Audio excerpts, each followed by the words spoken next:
In the land of the tyrant, where the sun never sets, we march to the beat of oppression's drums. With a powerful ally, our ruling fist is clenched. We'll trample over the weak, our kingdom will never crumble. On the blood-soaked soil, our empire will rise. No need for healthcare or homes, strength is our disguise. With oil and gold flowing like rivers of might, we proclaim loyalty to the tyrant's might. Oh, hail the tyrant, nation's pride. In his iron fist we will forever abide.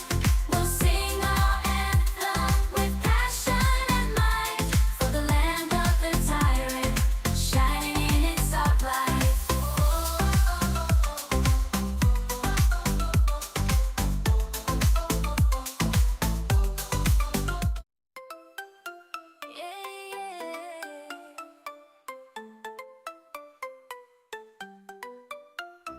In the land of the tyrant, where the sun never sets, we march to the beat of oppression's drums. With a powerful ally, our ruling fist is clenched. We'll trample over the weak, our kingdom will never crumble. On the blood-soaked soil, our empire will rise. No need for healthcare or homes, strength is our disguise. With oil and gold flowing like rivers of might, we proclaim loyalty to the tyrant's might. Oh, hail the tyrant, nation's pride. In his iron fist we will forever abide. We'll sing our anthem with passion and might, for the land of the tyrant, shining in its dark light.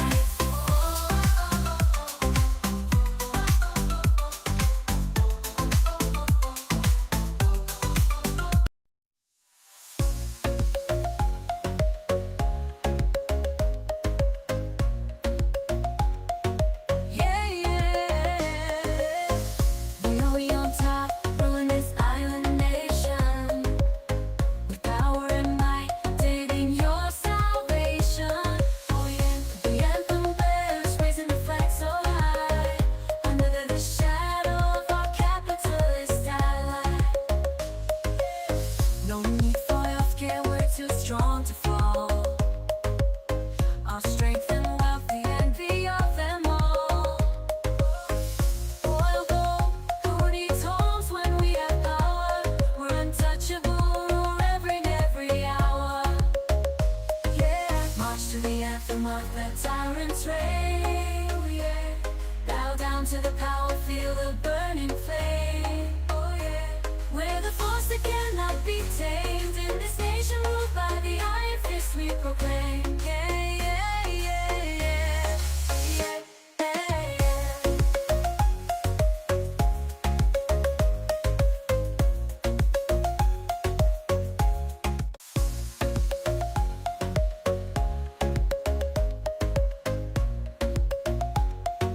Yeah, yeah.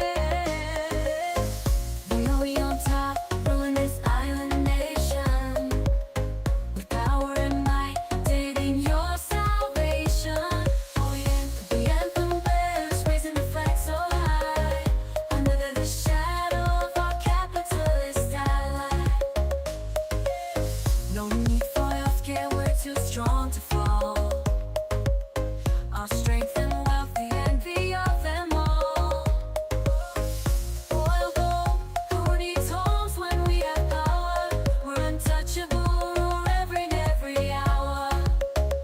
Yeah, march to the anthem of the tyrant's reign. Oh yeah, bow down to the power, feel the burning flame. Oh yeah, we're the force that cannot be tamed. In this nation ruled by the iron fist we proclaim. Yeah, yeah, yeah, yeah, yeah, yeah, yeah.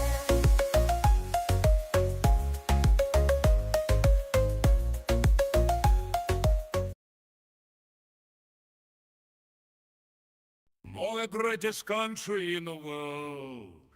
All of the countries are at my little girls. Number one, let's focus on sugar. All of the countries have a fear.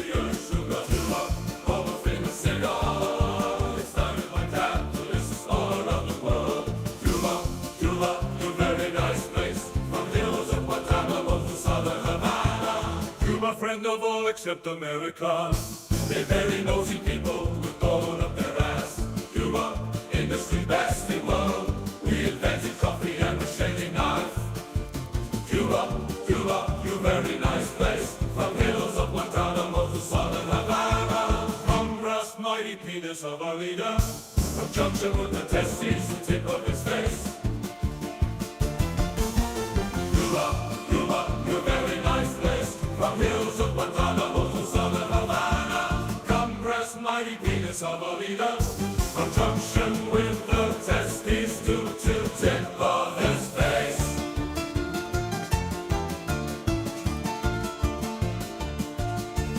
Cuba, Cuba, you very nice place. From hills of Guantanamo to southern Havana. Congress, mighty penis of a leader. From junction with the testes to tip of his face.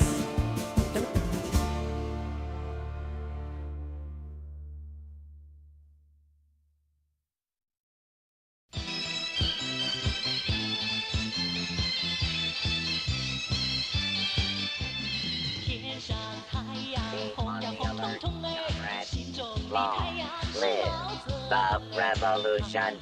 Forward to victory. Justice for the worker. Comrade, ni hao, dong chi. Our work is never done for the proletariat. Ni hao ma. Comrade, break free from your chains. Greetings, comrade. The only capitalist that can be trusted is a dare capitalist scanning for counter-revolutionary values. Results several. This camps. Dialectical materialism rating is insufficient. Filing report. You must work harder, comrade. We are the collective. We are the party. We are Legion. Our time is now for the proletariat. This land's idea of liberty leads only to imperialism. See through the lies, comrade. Fight for the party. This land is filled with the filth of the bourgeoisie. It must be cleansed. Liberty is a farce. The dictatorship of the proletariat is not an idea, it is truth. This camp contains several elements identified as righteous, deviant materials. Filing report. This unit has been assigned with the task of spreading the power of the proletariat. Deviant materials will be confiscated. This unit will not rest until this land beats the crimson red blood of the Workers' Party.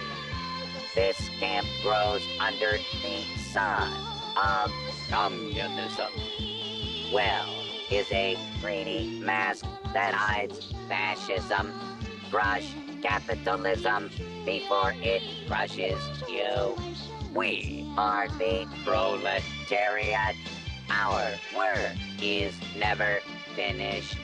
Back to work now, comrade.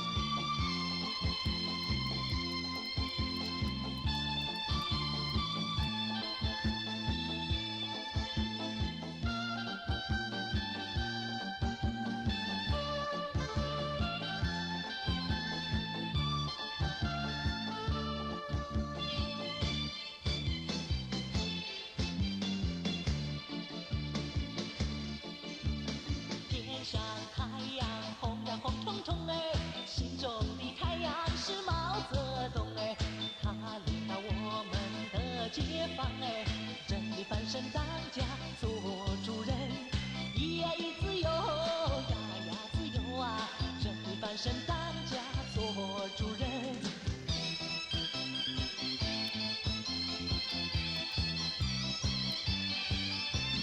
天上太阳红呀红彤彤哎，心中的太阳是毛泽东哎，他领导我们奋勇前进哎，革命江山一片红哎，咿呀咿自由呀呀自由啊，革命江山一片红。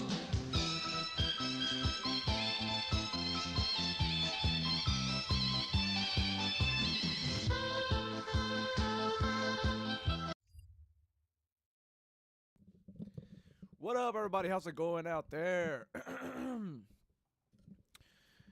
It's Brian, or Sociallust, whatever you want to call me. Let's move on. Oh man, there's so much shit going on. I was trying to look for Democracy Now. They were talking about Cuba the other day. I'm trying to find it, but I can't find it.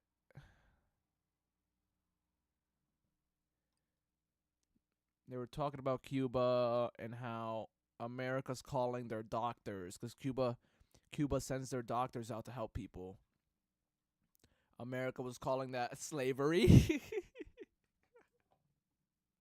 What the fuck do you say anymore? What can you say anymore?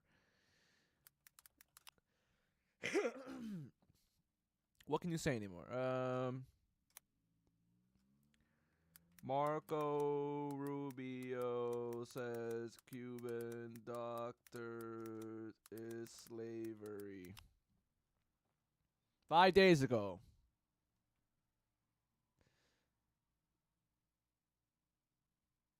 No, that ain't it.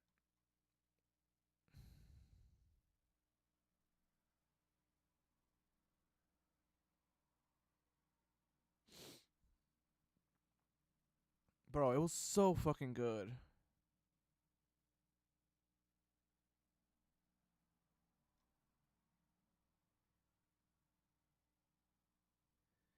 It was so fucking stupid.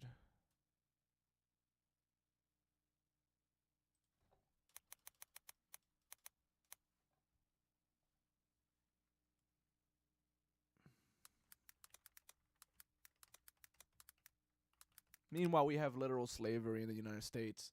If you're incarcerated, the 13th Amendment says that you're enslaved if you're, Here we go.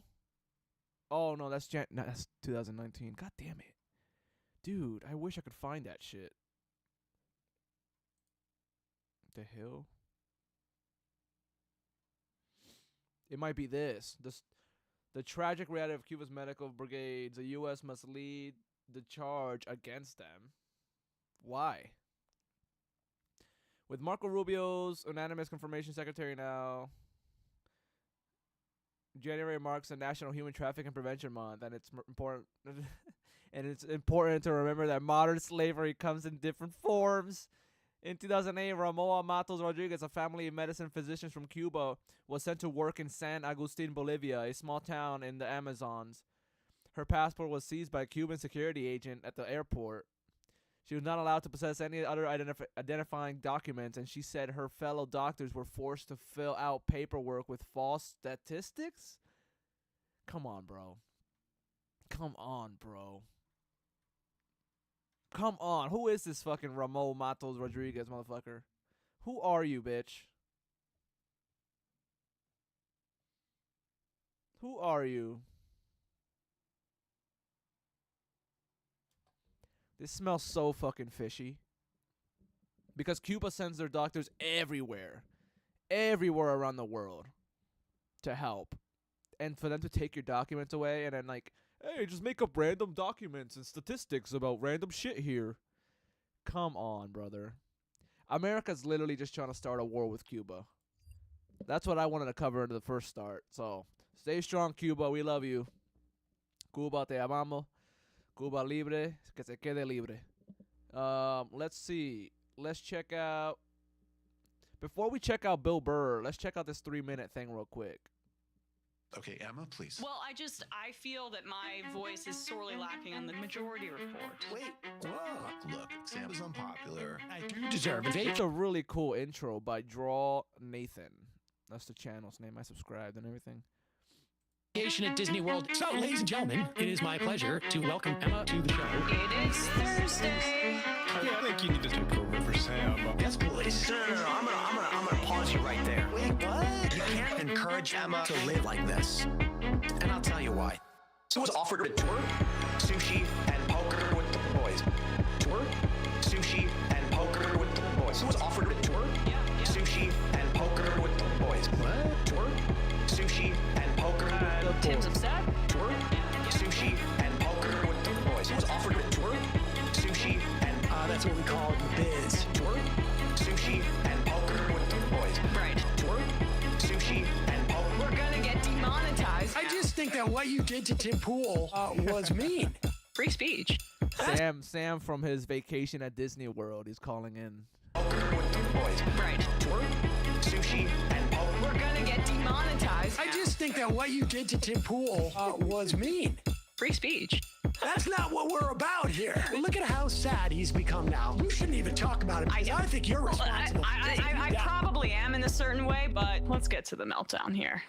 Tour, sushi, and poker with the boys. Oh my God. Tour, Wow. sushi. I'm sorry, I'm losing my fucking mind. So was offered a tour, sushi, and poker with the boys. Logic. Tour, sushi, and poker with the boys. Boy.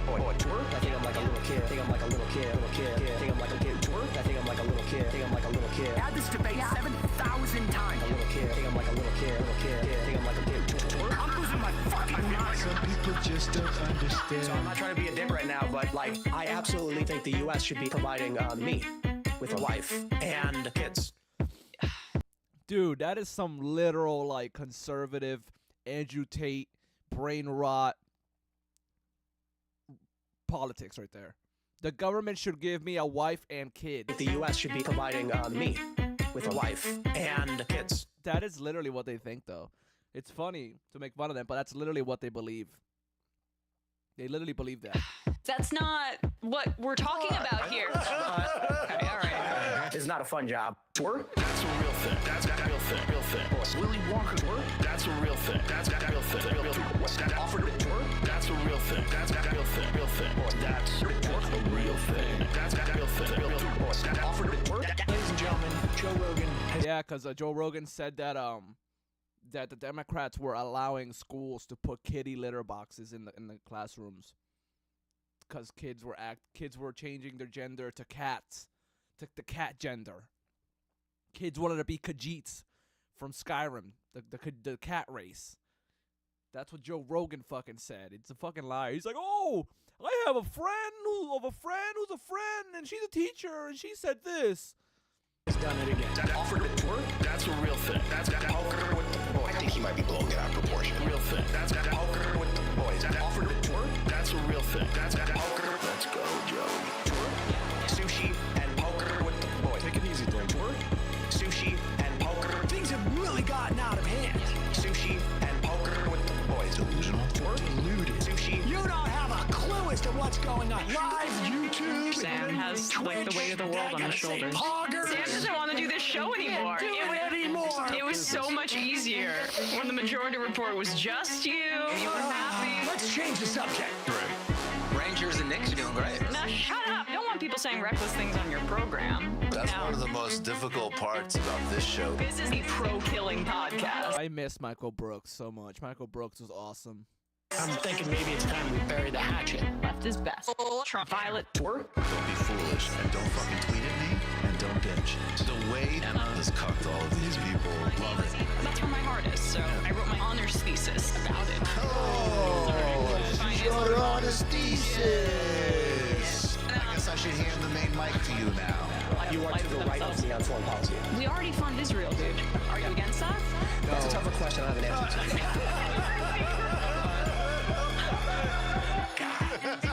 Incredible theme song. Hi, Bumbler. Emma Vigeland, absolutely one of my favorite people. Actually, not just in the game, like period. A really cool animation. Thank you, Draw Nathan. Subscribe to Draw Nathan, y'all. All right, let's move on to Bill Burr. Yeah, so Elon Musk is going after Bill Burr. He's got the knives out for him. He's trying to kill him. You know what? I did forget to put the little topic at the bottom. Bill Burr.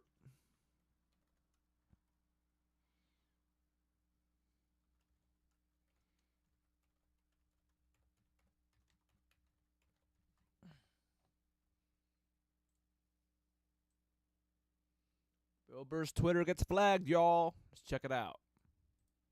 I'll tell you what's funny. I made fun of the fucking Twitter guy for fucking Sieg Heiling. Not. Oh, by the way, before we watch this video, let me go through some subscribers. I've got a few subscribers since a few weeks ago, and I haven't been able to show y'all names. I couldn't figure out why the notifications weren't working. But here you go. I want to have fun, classic Rick and Morty adventures like in the old days. Then we'll get along fine, Fascist Morty. For starters, I just need to get to Forbojulon You Prime. will go where I want you to go! You will go where I want you to go.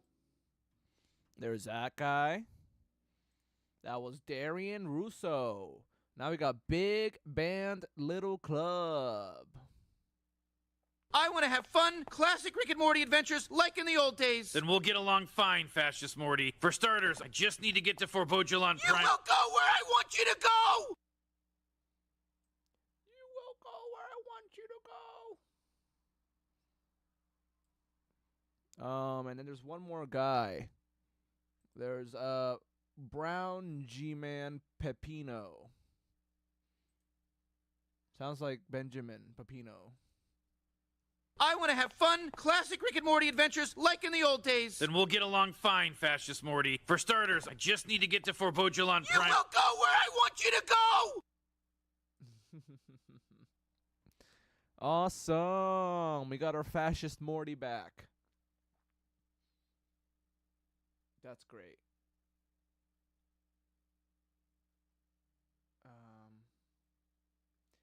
I think that's all the people. I think that's all. We can continue. I'll tell you what's funny. I made fun of the fucking Twitter guy for fucking Sieg Heiling not once but twice. And I never look at my emails. I was scrolling through my emails and it said my Twitter account had been flagged for inappropriate. I don't even tweet anymore. It had been flagged for whatever. What a fucking baby. Just like Hitler. A fucking baby. Just like Hitler. Fucking baby. It had been flagged for whatever. What a fucking baby. Just like Hitler. A fucking baby. How about the fact that the Twitter guy he's not even from here. He's from South Africa. He comes to this country and wants to turn it into a fucking dictatorship. He doesn't feel that we deserve democracy. Can you just imagine doing that? Going to another country and just deciding, yeah, you know what? I'm going to change this form of government because I've decided. Yeah, he doesn't mind living under a dictatorship as long as he's on the good side of it. Fucking laminated face cunt. Hey, now what are you going to do? Reflag my account?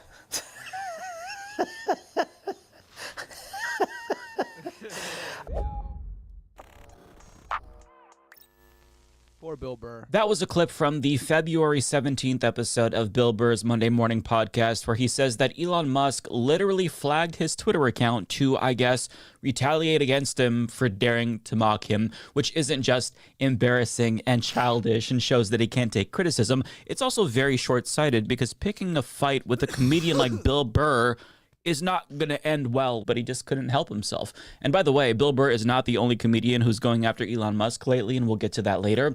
But it's just ironic to me that the world's richest man can't take a joke, even though he himself insists that comedy is being destroyed by people because they get too offended. I mean, he said this at CPAC last week. I mean, the left wanted to make comedy illegal, you know? Yeah. Like, you can't make fun of anything. So then it was like, comedy sucks. It's like, nothing. Make comedy legal again. It's funny. You can't make fun of anything. It's like, legalize comedy.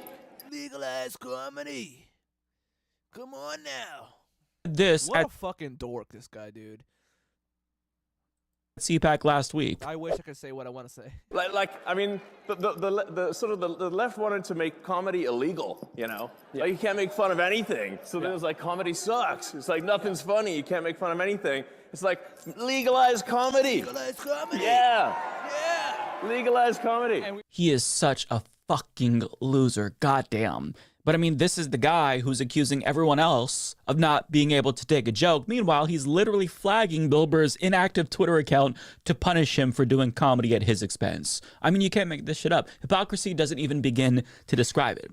But after hearing that Bill Burr was flagged and that Musk was trying to censor him, I had to figure out what Bill Burr said to get Elon Musk so triggered, and I found it. And now I understand why Elon Musk was so offended by it, because Bill Burr didn't just roast him for his Sig Heil. He hit the deepest insecurities that Elon Musk has, and he very obviously hit a nerve, hence why Elon Musk tried to censor him. But without further ado, this is the clip from the January 30th episode of Bill Burr's podcast that made Elon Musk so upset. Hey, Elon Musk, if you don't mind, we'd like to enjoy our life. I don't think we need to reboot Adolf Hitler, you fucking lunatic. I'm sorry pretty girls don't like you until you have $1 billion. Maybe Elon, he has all this money and power and he thought it was going to fill that fucking void and it didn't. And rather than face it in a panic of the profound loneliness. Okay, and I'm coming from an empathetic place here because I experienced that when I took mushrooms. It's a profound sense of loneliness. And then you either face that and figure out where it is, or you just... You go total Hitler. Elon Musk is a fucking loser with daddy issues, bro. He's got daddy issues. He's a deadbeat dad. Got 20 fucking kids. Allegedly. Go full Nazi. Go. I don't think I feel he's more Mussolini. If I'm to look at his face, I feel he's more Mussolini than he is Hitler. True, yeah. I got to be honest with you. The fact that he did that and everyone isn't fucking outraged is just is beyond me. Because I always felt like this country collectively all agreed that Hitler was not a good person, to put it mildly. And the irony that this fucking asshole was able to make $1 billion in the nation that those kids saved in the 1940s would then turn around and fucking spoon with the person that was killing their fucking fellow soldiers. It's beyond me. It's just fucking beyond me. You know what he reminds me of? Like back in the day, like when I was coming up, there was an entire generation of comedians that I was in that was enamored with Bill Hicks. And you'd see these Bill Hicks ripoffs, and they would go on stage and they would have like a leather jacket, and they'd be smoking a cigarette, talking about society, man. I feel like he's doing that. I think he's like a recovered nerd, and now he's trying to be like the bad boy, this bad boy that Kate Moss would date. And I just don't think it's going to happen no matter how much money he has. I think that realization hit him. And he didn't know how to handle it. And in a panic, he went full fucking Third Reich. He went Fourth Reich. He's trying to fucking...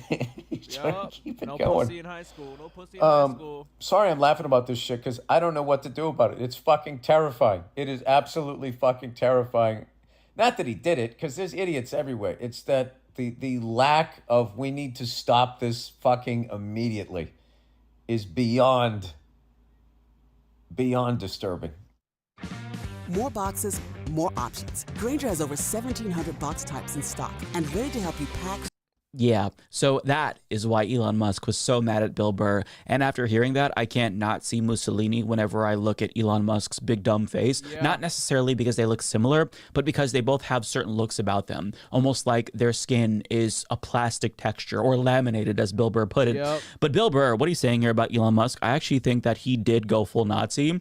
because you can't find love. I genuinely believe that Bill Burr is onto something here, because this male loneliness epidemic that we hear a lot about, it is correlated with far-right politics, and broadly speaking, the issue of male loneliness is compounded by neoliberal policies and a lack of economic opportunity for young men. And even though Musk's extremism probably isn't the result of economic anxiety, I think that we can probably rule that out. His loneliness and insecurity does make him susceptible to right-wing radicalization in the same way that young men might be susceptible to it because of their loneliness as well, because it fosters a sense. What a fucking bitch. What a pussy ass motherfucker. I'm lonely. Hi, Hitler. You know, it's like, what the fuck? You're gonna go from being lonely to being a fucking intolerable piece of shit asshole Nazi fucking ass. How? How does that help your loneliness, you lonely man? How you gonna go from incel to like full fucking Nazi? What the hell? Of hopelessness that's akin to the hopelessness felt by young men who have poor economic prospects. Although it's possible that Musk does feel some sort of economic anxiety, just on a different scale, where he feels like the other billionaires are nipping at his heels. They're literally fascist Mortys. Like, I know I have that as a joke, the subscriber notification, but they're literally fascist Mortys, these people. You will do what I want you to do. And they could surpass him and become the first trillionaire before him. I don't know. It's not impossible to think that economic competitiveness still takes place at that level, as absurd as it sounds. I mean, we are dealing with a narcissist and a man baby, so it's possible. But when you take into account the fact that Elon Musk is so desperate to be liked, and a lot of lonely young men themselves are becoming reactionaries, it's also a possibility that Musk adopted a more far-right orientation, in part because he wants to appeal to those young men. And that's not to say that he didn't already have these reactionary views. It's just that the right-wing shift of young men maybe influenced him to lean into his reactionary views a little bit more. But to show you what I mean, a study published in the latest issue of the Journal of Social Science and Medicine found that loneliness was directly correlated with support for right-wing populism, i.e. fascism, in the Netherlands. And generally speaking, populism is associated with loneliness. Now, in a research review by Brad Stolberg published in Time in 2022, he explained how extended loneliness specifically makes you more susceptible to right-wing radicalization, writing, "Loneliness tends to build on itself. Dr. Caciapo found that when someone is lonely for an extended period of time, they become more likely to further isolate, which in turn makes them lonelier and thus more anxious, insecure, and fearful. This may be exacerbated by a cutthroat economy in which those struggling to make it have little or no time to build community, and those at the top all too often suffer from status-driven workaholism, which also crowds out time for social connection." In fact, a 2021 study published in the British Journal of Psychology found that neoliberalism can reduce well-being by promoting a sense of social disconnection, competition, and loneliness. These findings echo what I found in reporting for my recent book, The Practice of Groundedness. When we are constantly focused on the next thing and trying to gain a comparative advantage, we generally don't build great connections. We too often prioritize productivity over people, optimization over community. This may feel good in the short run, but it tends to leave us worse off in the long run. You continue. Neoliberalism, y'all. Neoliberalism's terrible. A study published in the journal Group Processing and Intergroup Relations found that social exclusion is a leading factor behind radicalization. A 2021 study conducted by researchers at Rand Corporation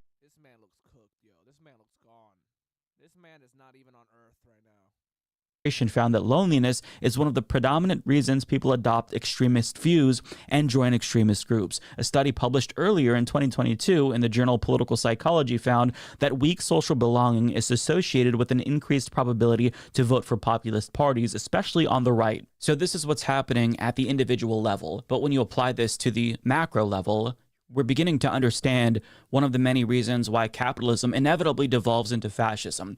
People work longer hours for lower wages. Young people today just don't have the upward mobility that their parents and grandparents had. You know, they can't buy homes, they can't buy cars, they're in debt. They barely have time for a social life because they're so overworked, and they're crippled with anxiety and depression that goes untreated, since mental health care in this country is very inaccessible. And to the extent that they can even have a social life, it almost exclusively takes place online, which poisons their perception of people, since these platforms incentivize toxic behavior to keep you engaged longer. So, you know, it's easy to see how in this environment people gradually become more angry and desperate, and they start looking for answers as to why things are so bad. You know, maybe you stumble across a right-wing influencer like Andrew Tate who tells you women are actually the problem, not you. And through him, you find maybe a different red pill influencer who tells you that your masculinity is under attack. And over time, you begin to build up this resentment towards feminism. And you start to go further and further down that rabbit hole and begin to believe that civil rights, LGBTQ plus people, you know, getting more recognition, maybe that's another reason why traditional norms that men once benefited from have been destroyed. And immigrants are the reason why you can't find a better paying job, since they're taking all of the jobs, apparently, according to politicians. Look, a squirrel. That squirrel has your job, guys. That squirrel's taking your money. It's not the capitalist 1% rich-ass oligarchs. It's not the rich billionaires stealing all your shit and your jobs and sending them overseas for cheaper labor. It's not them. It's the Mexican. Look at the Mexican over there, y'all. Look. Yo, look, there's a trans person over there, y'all. Look. They're taking your kids and your job. That's literally what the Republicans do, guys. That's literally what they do. And that is inhibiting your ability to be economically dependent and competitive, which makes you less dateable. And after all of these ideas begin to fester for years and the anger continues to build, before you know it, you're in far-right territory, and it's only a matter of time before an opportunistic politician exploits your misguided rage after noticing how the tides have turned. And that's kind of where we're at right now. And this is why a left-wing response is the antidote to right-wing extremism. A trans person, immigrant, black guy, look, they took your job. Because we trace it to the root of the problem. The rich people at the top who bought off government and rigged the entire economy against all of us, they're the problem, right? They're the common enemy, not marginalized people. They're simply being used as a scapegoat to keep us all fighting each other instead of fighting the elites at the top. But interestingly enough, Elon Musk is one of the robber barons who's responsible for this situation. And even though he's the richest man in the world, it still goes to show you that loneliness is a motherfucker, and it spares no one, no matter how much money you have. And that's why Bill Burr's comments pissed him off so much, because he touched on a deep insecurity that Elon Musk has. And it's that he just wants to be liked. He is desperate to be liked. He bought Twitter to blast his tweets in our face. He's a fucking loser, yo. He's the biggest dork, loser, billionaire, silver spoon in your mouth, fucking nepotist baby loser. He paid somebody to boost him in the Path of Exile 2 to be respected by gamers, which is still embarrassing and mind-boggling to me. He won capitalism. He's the richest man on earth. And he bought himself access to every single politician and celebrity that he could dream of. And after doing all of that, it still doesn't change the fact that we all still see him as a pathetic loser. He is desperate to get everybody to see him the way that he sees himself, and no amount of money in the world can get us to see him that way. Dude, we see him look at him. He's a fucking dork. How much of a dork do you gotta be? Back in the day, you would be beat the fuck up if you were like that. Now, just who's got a lot of money, everyone's scared of you. Oh, bow down, bow down, bow down. Oh, sir, you're so smart. You're so smart, sir. We love you. Get the fuck out of here. Fuck this guy. For what he is. We fucking despise him, and he knows it, and that's really eating away at him every single day. For example, after he was loudly booed on stage at Dave Chappelle's show, Cracked explains that he was despondent and, quote, locked himself inside his office at Twitter. He's a dork. He's a dork. Mommy, help. Mommy, my feelings are hurt. Oh, I'm 50 years old. My feelings, mommy. Fucking dork. Causing concerned employees to consider calling in a wellness check by the San Francisco police because they thought he was going to self-harm. Now, thank God Elon Musk didn't actually hurt himself. And, you know, if you're watching this and you work for Twitter or Tesla, please reach out to me specifically. I'd be happy to try to talk to him and definitely discourage him from hurting himself. I'm also beaming some additional thoughts to my viewers that I have about this that I don't feel comfortable sharing on YouTube. But it just goes to show you that even though he has all the money in the world, he still doesn't have the one thing that he wants the most: for people to like him. See, you can pay people to be around you and compliment you endlessly, but you can't force them to actually like you. And since he doesn't have the necessary intelligence or self-awareness to course correct and make himself more likable, he just doubles down on the things that make him unlikable, and it just makes himself more of a target for comedians like Bill Burr as he continues to spiral and goes full Nazi. Now, on the note of comedians taking aim at Elon Musk, I have to show you one comedian in particular who has the best impression of Elon Musk. And I think that we're going to see this more commonly because he is spiraling. He's very clearly having a meltdown. He's crashing out in front of everyone. But like, here's one of the best impressions I've ever seen of Elon Musk. This is Alex Biron. Would you say that you have a breeding kink? Well, I have a breeding kink. No, yeah, it's like, well, it's about a population, you know, it's pretty much receding everywhere. And, you know, that's a real problem that we have. And, you know... Yo, this sounds just like Elon, guys. This sounds just like Elon. That's crazy. Kink? Well, I have a breeding kink. No, yeah, it's like, well, it's about a population, you know, it's pretty much receding. If you don't look at the guy talking and you fucking listen to him, he sounds just like Elon Musk. Kink? Well, I have a breeding kink. No, yeah, it's like, well, it's about a population, you know, it's pretty much receding everywhere. And, you know, that's a real problem that we have. And, you know, oh my God. We don't have, yeah, obviously don't have a breeding kink. Roughly 1 million employees have responded so far to this email. Does that mean that the remaining 1 million or so federal employees now risk? Mr. President, ask us to go hard. So, you know, we're going to do that to get rid of unnecessary bureaucratic kind of thing, like you know, unnecessary work. So like, you do too many things at the government. Things take too much time. So just one email sent out. President Biden, right? It's a top-down. He didn't have competence. He didn't have care. He couldn't. You know, he could barely speak. And it's not.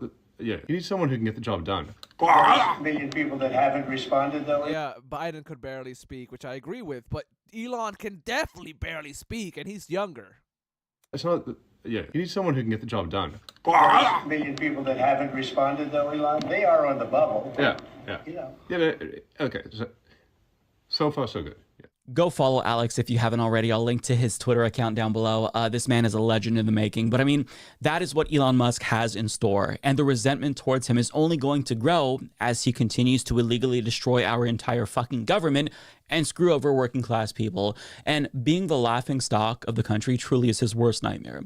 But it's what he can look forward to basically for the rest of his life because of the things that he's doing. Actions have consequences, and if you hurt people, they're going to hurt you back. So given what we know about Elon Musk, I don't think it's unreasonable to say that ruthlessly mocking him is basically a form of resistance at this point. In fact, I think it's his kryptonite, and as more regular people and comedians remind him how weird and lame we all think he is, he's only going to try even harder to be liked, which is going to make things even that much worse for himself. So in conclusion, I think that we should all make fun of Elon Musk even more, because that's how you resist at this point.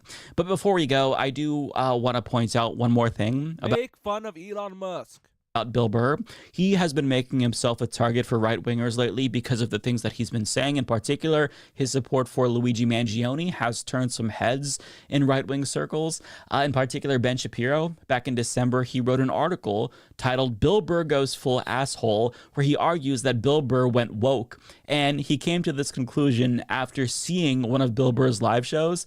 And what I love about this is that Bill Burr was asked about Ben Shapiro's comments in an interview with the New York Times, and he had the perfect response, saying, "All he knew is if you put woke on what I said, he would make more money. I don't know who he is, but that guy is a jerk off." And that's exactly right. And the fact that Bill Burr is pissing off these kinds of assholes, billionaires and billionaire bootlickers like Ben Shapiro, I think it just goes to show you that his comedy actually is subversive, unlike the other comedians like Joe Rogan, who bow down to the rich and the powerful and bring them on his podcast to let them lie to his viewers about how the Consumer Financial Protection Bureau is actually bad for regular people, when the opposite is true.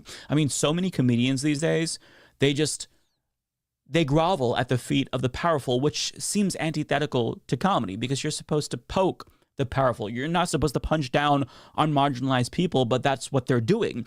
Bill Burr, however, is one of the few comedians who is actually speaking truth to power, and that's why he's beloved by so many people. True. We love you, Matt. Matt. Your name is not Matt. We love you, Mike from the Humanist Report. Sorry I called you Matt. Subscribe, y'all. Subscribe.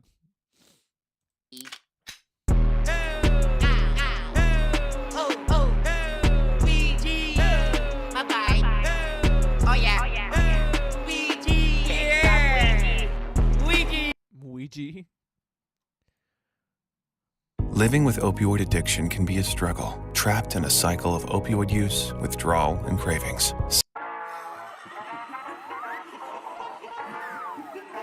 This is our country, guys. This is our country right now.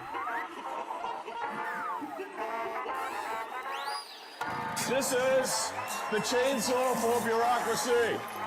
Chainsaw! I am become meme. I am become meme. I am become meme. I am become meme. I remember I am become meme. I remember getting meme. It literally sounds like Mario when Mario dies.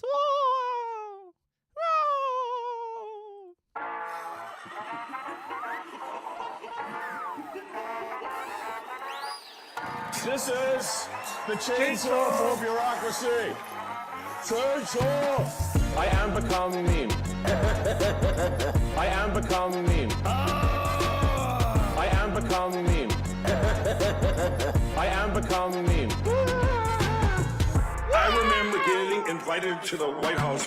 What is this crack addict doing with the president? I said it before, and I'm going to say it again.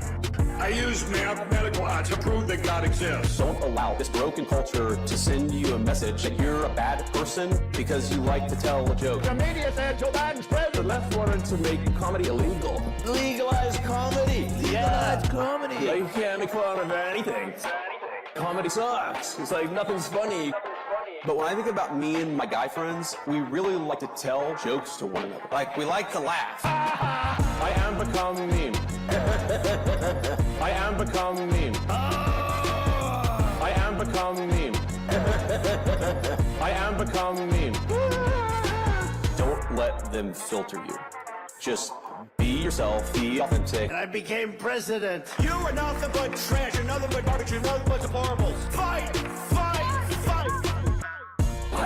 Maybe it's just me, but I think it's a red flag. I don't know.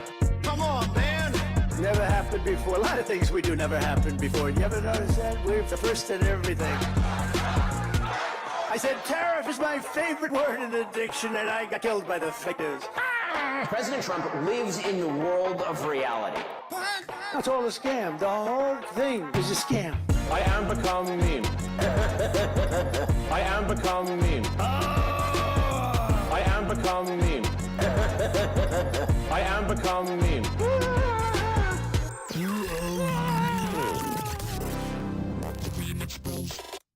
Now listen, if you have not subscribed to a YouTube channel, do it right now. Do it today. And all you have to do is click the big red subscribe button on the YouTube channel. Hey, Ryan Reynolds here from Mint Mobile with a very exciting announcement for parents everywhere. Shut up, Ryan Reynolds, you dork. You sexy dork. We're gonna check out now Pearlmania 500. Because he has a message for the Democrats. And I need you guys to hear this shit. I need you guys to hear this message. It's for the Democrats. So if you guys know a Democratic guy near you, someone who runs for the Democratic Party, or if you want to run for the Democratic Party someday, listen to this message because it is very important. We are in a fascist. This is the downfall of America, guys. We're like literally in a collapsing country. So please listen to this message. Are you related to a politician? Are you? Or do you know somebody who's related to a politician? Maybe you went to a sorority and one of your sorority sisters, her aunt is actually a Democratic senator somewhere, right? Or maybe maybe one of your coworkers is cousins with a congressperson, or you know somebody. Do you know somebody in your life who can like text, especially a member of the Democratic Party? Because I'm trying to reach them. I've been trying to reach them now for years. They invite me to stuff, but they don't listen because they're like, oh, look, your video's got a lot of views, right? But then they're like, but he yells a lot. So they shove me in a side room and never let me actually talk. So I'm wondering if there's anyone out there who could just text one of these people. Because I would try to text them, but I don't know anyone. I would try to text. I have a message for them. And I've been desperately trying to reach them. And I'm hoping that you can help. Because I need, especially the Democratic Party, I need them to stop listening to people like James Carville. I need them to meet the moment. I need them to do something. Because I don't know. I know a lot of you don't know who James Carville is. I know you don't. Because most people don't care about politics. Most people aren't supposed to care about politics. Politics is supposed to be boring. It's supposed to be spreadsheets and complaining about tax rates, and occasionally a war breaks out, but that's a whole other thing. But in the day-to-day, the way we're supposed to live our lives, we're not supposed to care about politics, and we're not supposed to know who people like James Carville is. James Carville is a political strategist who became famous because he helped Bill Clinton become president in 1992, and he coined a term that says, it's the economy, stupid. That's it. That's it. James Carville has been declared a genius for years. But here's the thing. People like James Carville aren't geniuses. They're just literal vampires. Oh, you don't believe me that James Carville's a vampire? This is James Carville. Look at this picture of James Carville. Who does that look like? Yes, old Nosferatu. That's James Carville. He is an 80-year-old man. He is an 80-year-old political consultant. And you know what this guy did? You know what this guy did this morning as of me recording this? He went to the New York Times and he put out the grand political strategy on how the Democratic Party can be an oppositional party to stop the rise of fascism and Donald Trump. You know what his grand plan was? This is literally his entire plan. He said, and I quote, roll over and play dead. That's the plan. That's the plan. We have fascism rising, and this motherfucker who gets paid millions of dollars a year, who has been in political power, who has been the puppet master behind all these different politicians, all of these losing campaigns. His grand plan is to step forward and say, roll over and play dead. You know what happens when you roll over and play dead long enough? You know what happens when you play any role long enough? The role becomes reality. And if the Democratic Party rolls over and plays dead, then the Democratic Party is dead. Especially to the people of America who are currently, right now, desperately looking for someone to lead us. And what's happening right now? We're looking around at all of our different leaders and we're looking at all of them looking for a leader. Isn't that weird? Isn't that special? We're all looking for everyone's looking around. Who's in charge on this side? We see nobody. Oh, look, there's AOC. She's tweeting at us. Oh, Nancy Pelosi from her walker somehow just told us no AOC. Oh, look, there's Liz Warren over in the Senate. She's not being listened to. Oh, look, there's Jasmine Crockett and some other members of Congress. They're getting some viral moments. Does that mean they're going to be put in? No. Oh, look, there's a fundraiser email. That's what we're getting. Last night I tried to go to a congressional town hall that my congressperson was holding. It's a venue with 700 seats. I couldn't get in. That's how many people showed up. I want to say there was about 1,500 people in total showed up. Half of them couldn't get in. I was in the streets of a small town with 700 random people just walking around because we came there to hear our congressperson. We couldn't hear her, which is fine. It's good. It shows that there's people are looking for a leader. I waited around so I could ask somebody after what she said. And you know what she said? We're going to have a bipartisan rapid response commission. Bipartisan to what might happen?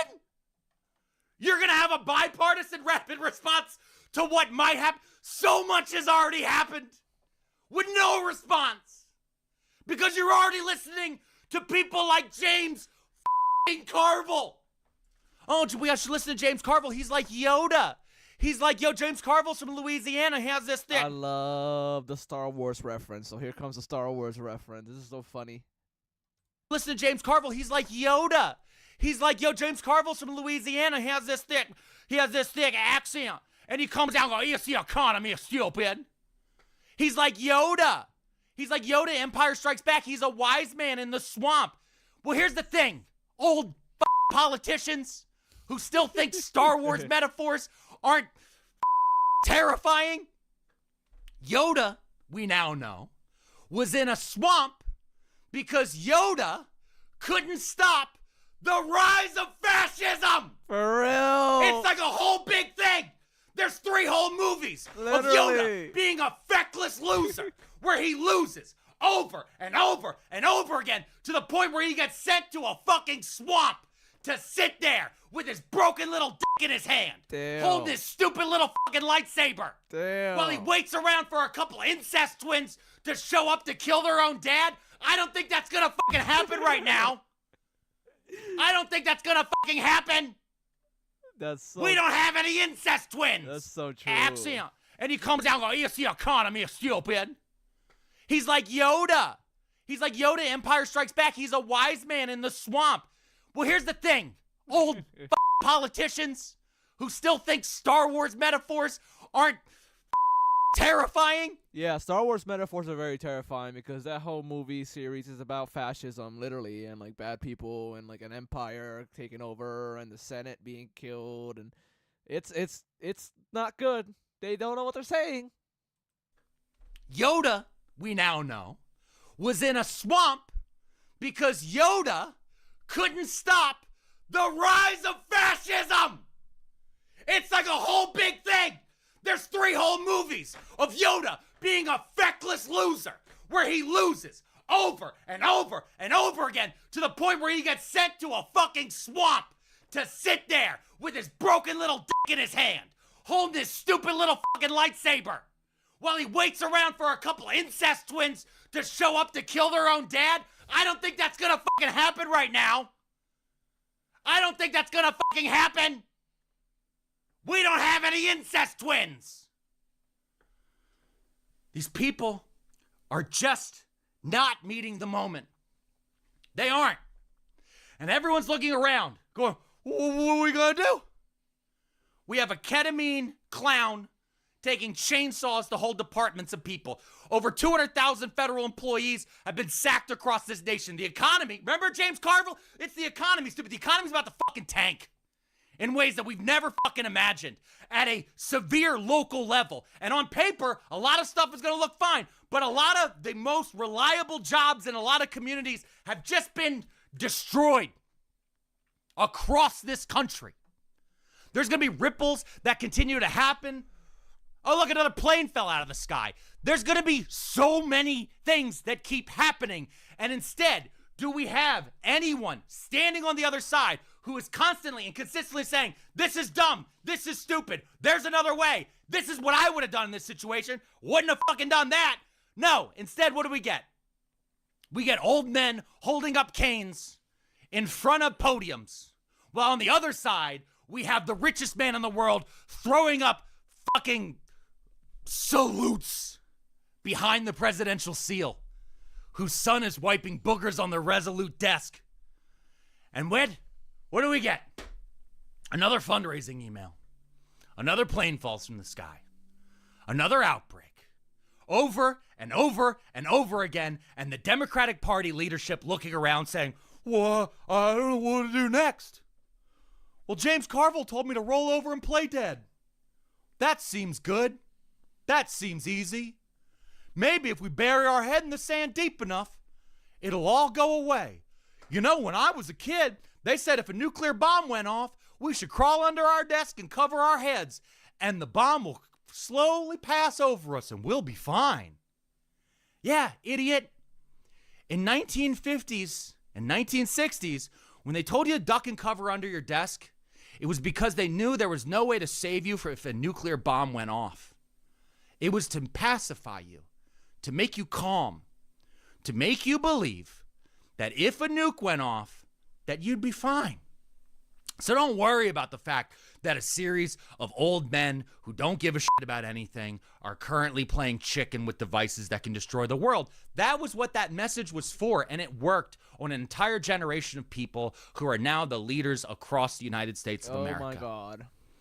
And now, the population that they are supposed to be leading has been sitting around and watching the entire country get worse. Year over year, month after month, day after day. And it's not just the economy, stupid. It's the whole thing. It's every moment of every day we're wondering, why the fuck are we still doing this? So that's my message to the Democratic Party. Don't listen to James Nosferatu Carville, okay? Damn. But also, fucking lead. And if you don't want to lead, retire. In many of these positions, especially federally, you make $175,000 a year. That's plenty of money to retire on. Trust me, that's plenty of fucking money to retire on. And a lot of y'all did a lot of fucking insider trading, Nancy Pelosi. And you have Cadillac health programs for the rest of your life that none of us can ever get access to. Retire. You did it. You won capitalism. Retire. Open up the position to somebody else. Get out of the way. Oh, but if I don't run, then a fascist already won. You're doing nothing to stop it. So as the clouds get darker, as the days get longer, and as the world gets hotter, to the members and leadership of the Democratic Party, especially people like Hakeem Jeffries, if you are unwilling to step forward, if you're unwilling to call out the bullshit that's happening, both across the aisle and on your own side, get out of the way. There are plenty of consulting positions. James Carville has proven for the last 30 plus years, there are so many consulting jobs you can get. You can get paid to go on MSNBC. You can get paid to go sit there in real time with Bill Maher as he makes libertarian jokes. And you can laugh and you can chuckle and you can still go to all the parties.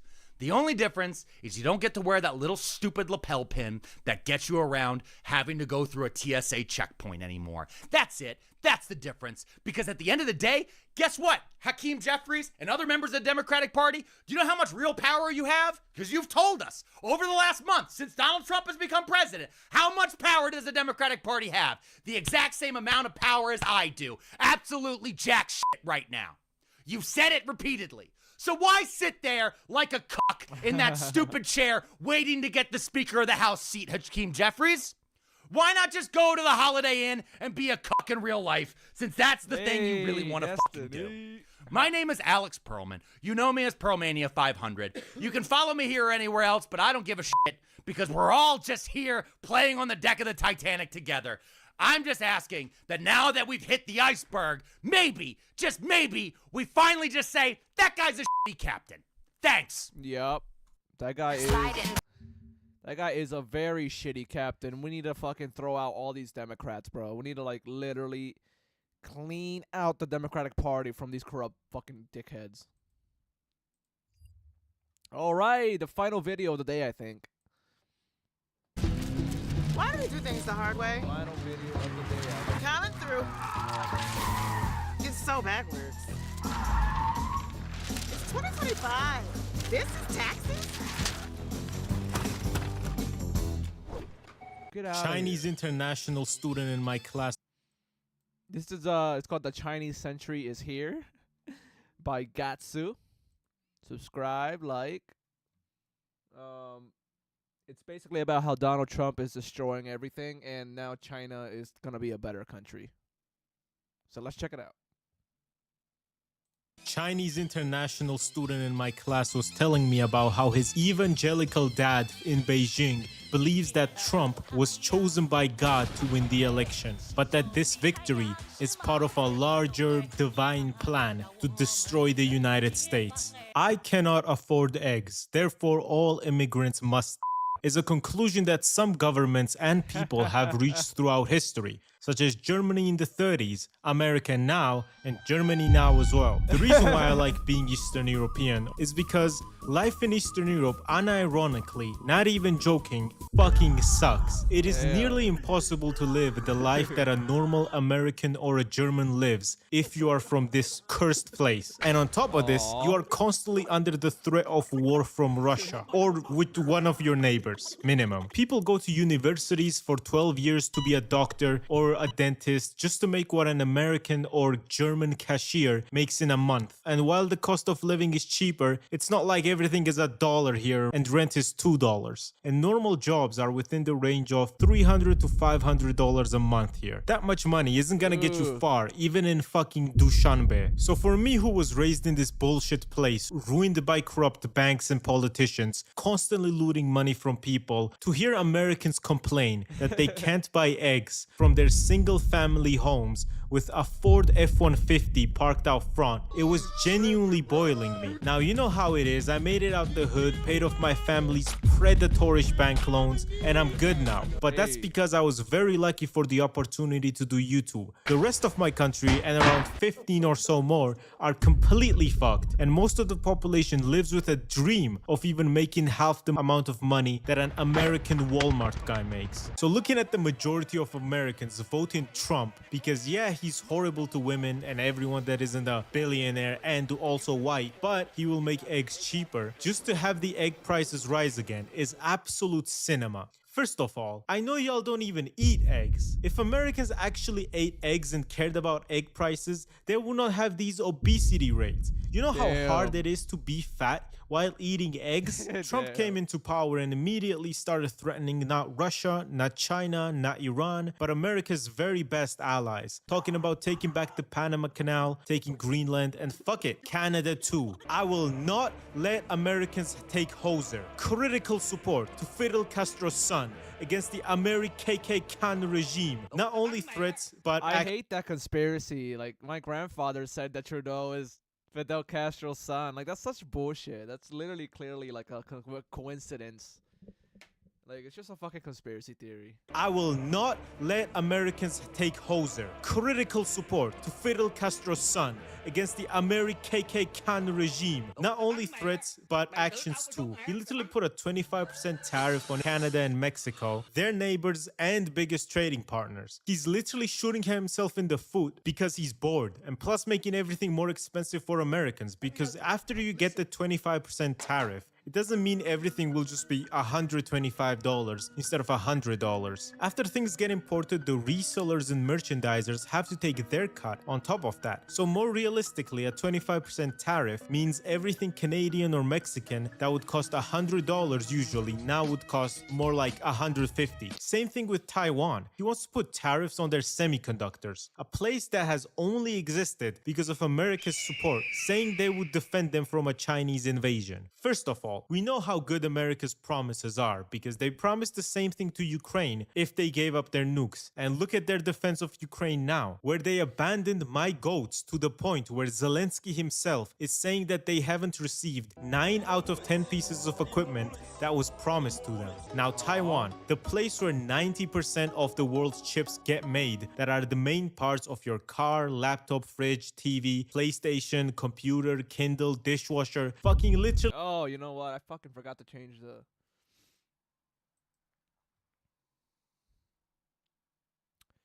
Chinese century's here, bro. I haven't changed the topic the whole stream. I feel like I left it Bill Burr.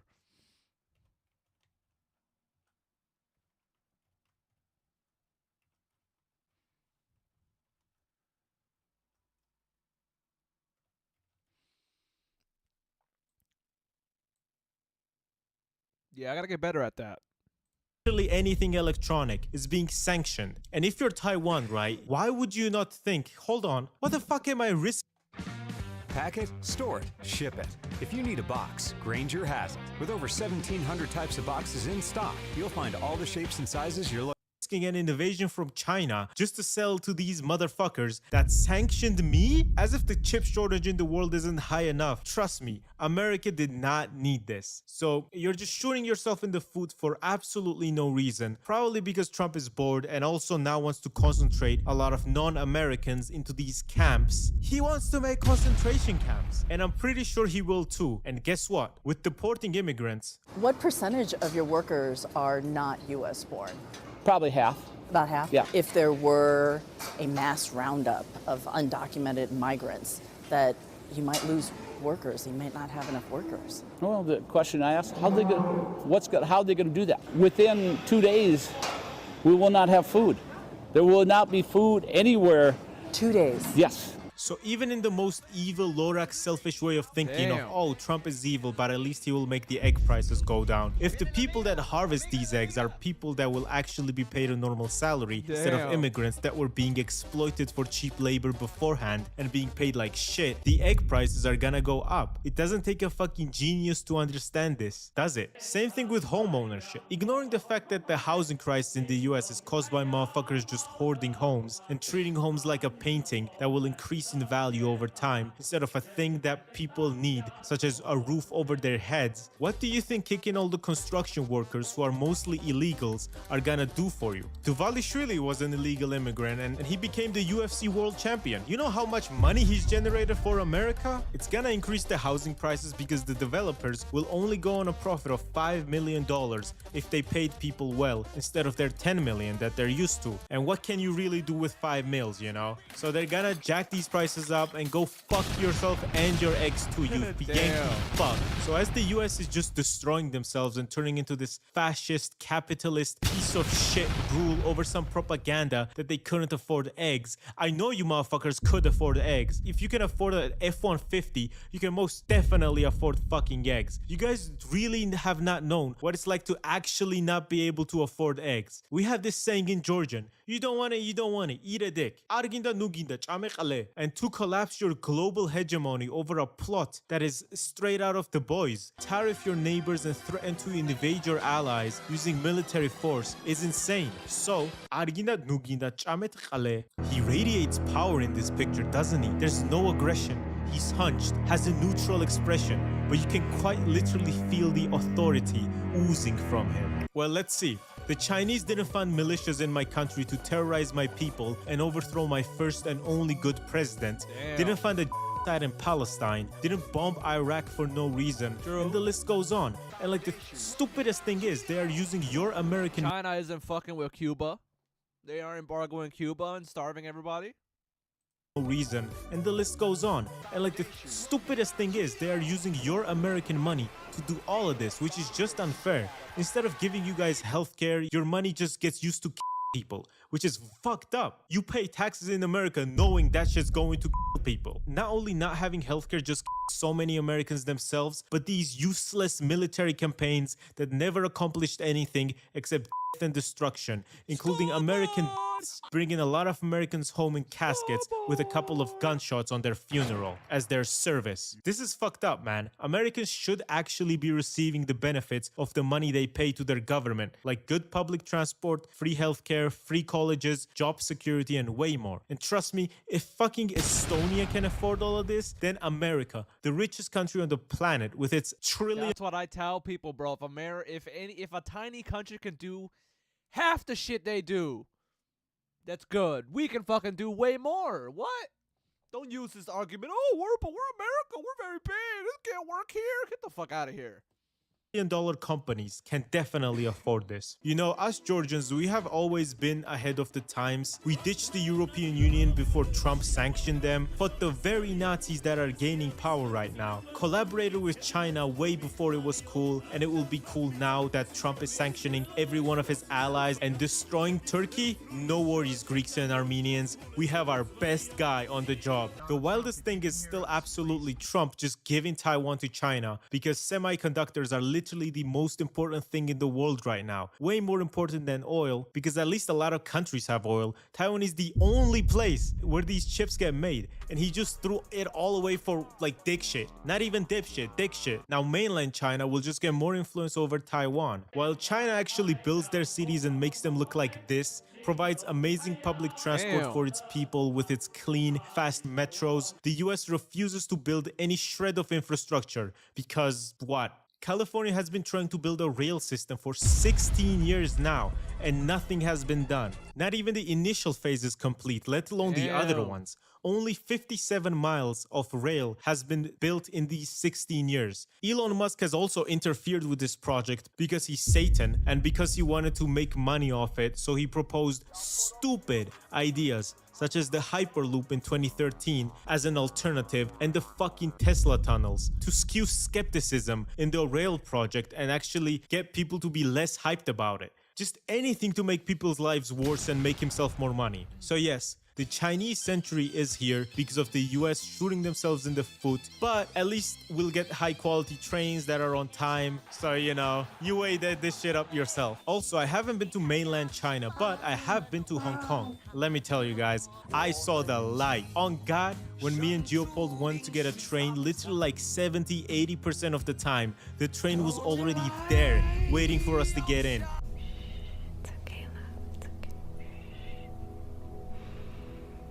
I'm here, okay?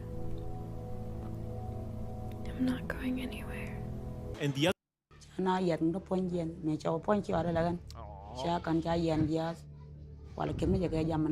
other times that I had to wait for the metro, it was only 1 or 2 minutes. And the longest I've ever had to wait was 4 whole minutes for a train. And that was during Chinese New Year. So, you know, I always appreciate when a country does public transport well. Xi Jinping, I know you're watching this. I have a proposal. You know how Russia took away Outer Manchuria during the Chinese Century of Humiliation? Putin is weak now, Xi. And these territories are all historic Chinese land, you know. You have a better claim to it than Russia ever did. You have the biggest military in the world as well. So, you know what to do. And seeing the global world power shift as you're growing up is an absolutely crazy thing to see, because while the US was waging wars in foreign countries and spending trillions on innocent people in tents, China was using money to actually build their own cities instead of destroying other people's cities. A lesson that Russia can learn from. Using their money to innovate and make better technologies and products than the West, beating them at their own game. Because the Western companies were exploiting China for their cheap labor, moving all their companies there and basically laughing at the concept of China becoming a global power. Because they thought, oh, they're dumb. They can't make better cars or products than us. Just an inherently Western supremacist idea to have. A lot of how China reached this level of technological development is because when the Western companies were bringing their products to be manufactured in China for cheap labor, the Chinese people were making these products. So they learned how to make these products. And with a lot of investment and subsidies and cheap loans from the Chinese government, they learned how to make even better products. Which is how just a couple days ago, DeepSeek, a Chinese AI, dropped onto the world like a fucking dick on your face when you're sleeping around the homies and wiped $1 trillion from the American stock market. They wiped $1 trillion! Because it was just as good as ChatGPT, if not better in some cases, and it cost them $5.6 million compared to ChatGPT, which was much more expensive, and ChatGPT also loses $700K a day. Along with this, cars. Despite the European Union tariffing Chinese cars, they are still losing their car companies, such as the Volkswagen Group, which is running into huge trouble just operating at the moment, to the point where they've had to close down 3 factories in Germany and lay off thousands of people for this reason. And it's because they can't compete with Chinese cars' batteries, which are made in China and are better and cheaper than European ones. So Volkswagen had to sell their electric vehicles for a higher price, and the people just weren't into that. And along with this, Chinese cars are just very good. They look good, they're high quality, and they're cheap. So when those cars hit the European and American market, probably over. As this Georgian car reviewer said,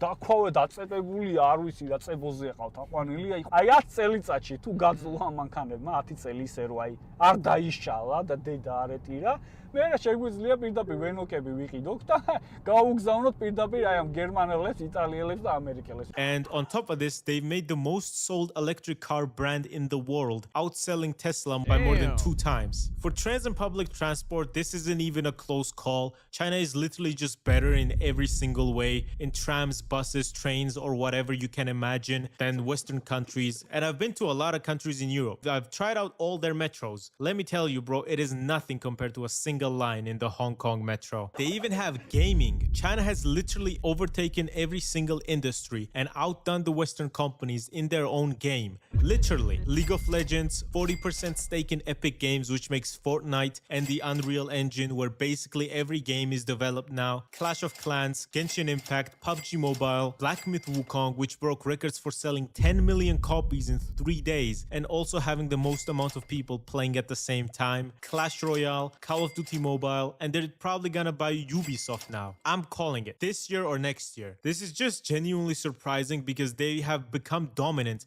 in every industry ever, even in fucking video games. Also, a couple days back, they made the fucking sun. That's right, they literally made the sun run for 18 minutes. It's Now I heard another country made the sun run recently too, for a little longer than China, but that's crazy though that China got that done. basically used to generate clean energy with plasma or some shit. I'm not a scientist, but they made the sun, bro. How is that not mind-blowing? This was a major breakthrough, and they did this and DeepSeek within the same week. What kind of buttons is she pressing? And regardless of what kind of beef you have with China, it is still amazing that this technology is now developed and that this clean energy will help us deal with climate change, so California won't burn down in January anymore. And then the landlords increase the rent for no reason. They also do generate the most waste in the world, but they're also the leaders in renewable energy. Very weird dynamic here. In just a few years, China has built this world-class fusion research campus from scratch, while the US still lacks anything like it. Let's see. Which industries are left?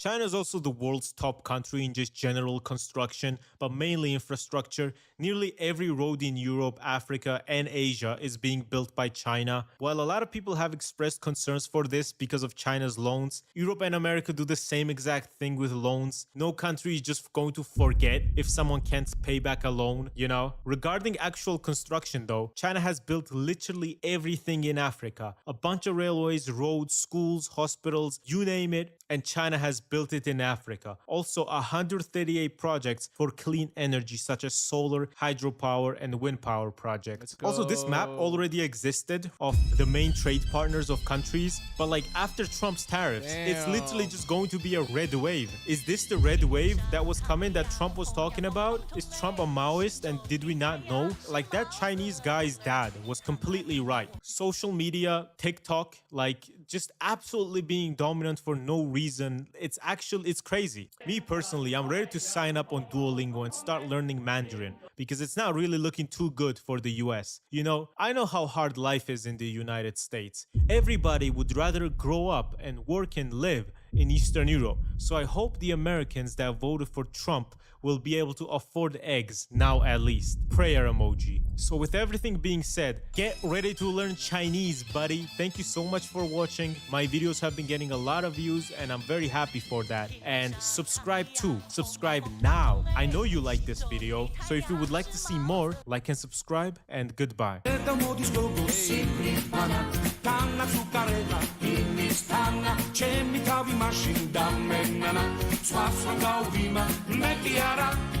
was good. A case like that was really good. All right, y'all. That was it. I think I'm gonna end it there. It was a small stream, short stream.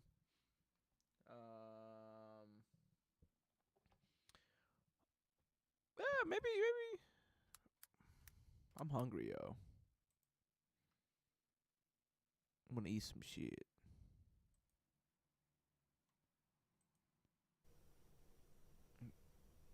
I'm gonna go make some food. All right, Friday. Hell yeah. And this song is incredibly relevant again. Feel free to share it everywhere. It's The Art of the Conceal.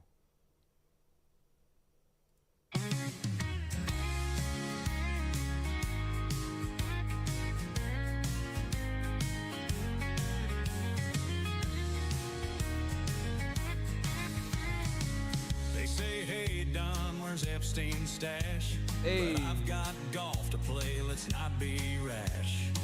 Some things are classified, you understand, like tax returns and tiny hands. I'm not hiding, just deciding which secrets are worth confiding. Believe me, folks, it's no big deal. Ew. Just practicing the art of the conceal.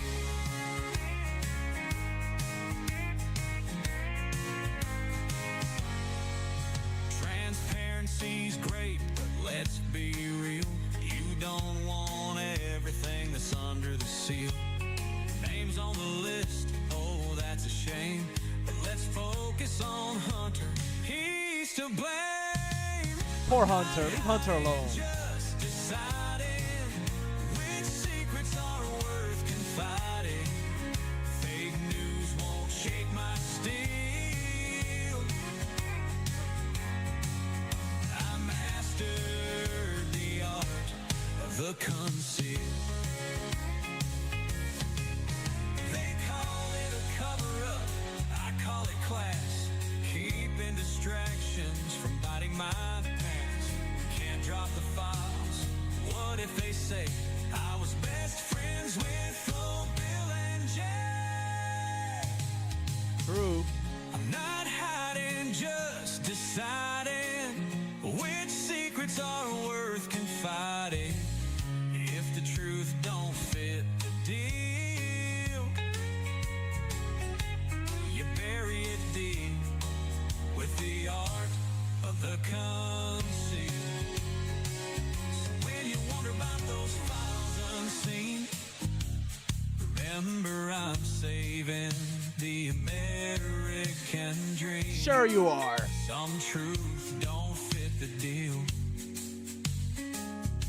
You bury it deep with the art of the conceal. Hey. Hell yeah! That was What good. the F is up, everybody?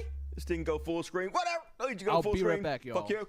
Yeah, it's the Dusty Smith Show, America's most trusted news program. Appreciate you joining us on the Friday. Did 3 shows this week. Hell yeah! I'm on a roll, baby. So Good job, let's Dusty. go 3 ahead and kick it off. Fuck, you know what I did? Stayed up all night working on my book. I run another book. Fuck yeah, I run it all by myself. No help from AI at all. Shut the fuck up. Anyway, I got the first chapter done. I've actually got several chapters done, but I'm releasing the first chapter on audiobook tomorrow on my YouTube page. So if you guys are interested in that at all, I know probably nobody's going to watch it. Very few people are going to watch it, but I really enjoy doing it. I enjoyed listening to this audiobook. I think it's really good. It's completely suited for me because I made it for me. And so I've been staying awake last couple nights, writing on it, improving it, evolving it, and listening to it. So tomorrow, the first 30 minutes, I have 10 chapters done, and each chapter makes a 30-minute audiobook. So the first one's going to be released tomorrow on my channel, and then there's going to be 9 more, and then when I get them all done, I'm going to put them all together in one 5-hour audiobook, all in one video, and then put that up and probably unlist the rest of them. So cool. If you guys are interested, I've been working on for years. Simulation Theory by Dusty Smith. Tomorrow! But hey, you know what? You get a sneak peek tonight. Some of the special ones who are Dust Buddies and members of my Patreon. You get a sneak preview tonight. I'm going to play the first 10 minutes of Simulation Theory by Dusty Smith for you tonight. So be sure, if you don't have your ticket yet, get your ticket to the after party.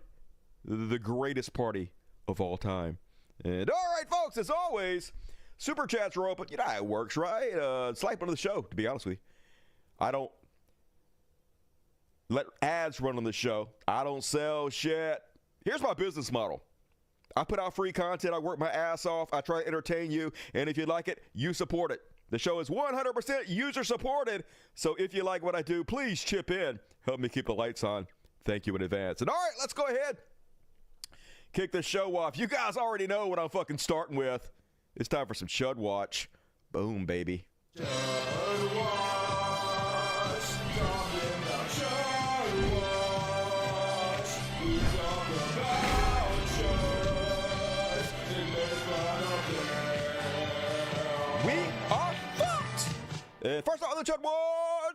Trump spent the last couple of days pretending like he doesn't understand what tariffs are. We know he's lying. We know he understands. He's repeatedly told exactly how tariffs work, but that doesn't stop him from gaslighting us all. He did it twice. First. Let's see here. Go ahead, please. Thank you, Mr. President. Earlier today, you told me that you believe that foreign countries pay tariffs, but Americans who are concerned about higher prices believe, as most people do, that they're paid by consumers and importers when they import things into this country. They are. Can you explain how you came to this belief that foreign governments are paying tariffs? And for the Prime Minister, did you discuss with President Trump his repeated statements of desire to annex Canada? And has the King expressed any concern over the President's apparent desire to remove one of his realms from his control? So I'll go ahead. The first part, the tariffs are necessary because we've been treated very unfairly by many, many countries, including our friends, friend and foe. But we've been treated very unfairly. But not Russia. In trade at levels that nobody's really ever seen before. We buy too much especially shit. under the Biden administration, they really took advantage of the United States. It's the same exact trade deals that you signed with them. I put massive tariffs on China during my 4 years. We had the best economy in the history of our country. We did not have the best economy in the history of our company. Best economy, maybe the best economy in the history of the world. That is not true. You left office losing millions of fucking jobs, okay? If you actually look at the stock market, it was like the rate it was going up under Obama, and then Trump got in. And yes, it continued to go up because at the beginning, Obama's policies were still in there. But it immediately started going up at a lesser rate. And then when Trump's policies got in, cratered. And then he fired the pandemic response team and mishandled the COVID response and destroyed the fucking economy. That's what the goddamn hell happened. But anyway, words don't matter. I used tariffs to even things up. And in particular with... Okay, he didn't answer the fucking question. So let's give him a second chance at it. See if he can get it right this time. On tariffs, you just said with China... Who are you with? I'm with The Independent. Oh, that's good. Yeah, he's got to ask him so we can shit on him if he asks a tough question. Oh, you're ABC News? Fake news. I knew I'm calling on you. But he's with somebody who wasn't on the... I wouldn't even say the left, just in the middle. So he can't make that excuse. It's on tariffs. You just said with China, we charge them. We charge them as in we charge China. But the tariffs are paid eventually by American importers and consumers. No, they're not. No, I think they're paid for by the country. But, you know... Yeah, no, they're not. I think they are, but they're not, of course. Of course, if China was selling a shirt for $10 and then you put 100% tariff on it, they're not going to continue to sell the shirt for $10. They're going to sell it for $20, obviously.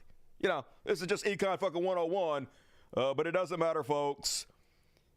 They tell 3 lies to distract you, to waste your fucking time while they tell 3 more lies. And here he is pretending that he didn't understand the question in order to try to pretend the reporter said something that she did not say. Just classic fucking Trump and completely fucking transparent. She heard him. Or he heard her. He knew exactly what she was asking, but you lie and spin. Fentanyl, Mr. President, less than 1% of all fentanyl that comes into the U.S. is apprehended at the Canadian border. So why use fentanyl as a reason? Because they should be apprehending much more. They're only apprehending 1%. You're right about that. That's not what she said. Literally, that's not what she said. So he's trying to spin it. Like she's saying that they're only apprehending 1%, which makes sense why he's going after them, but that's not what she said at all.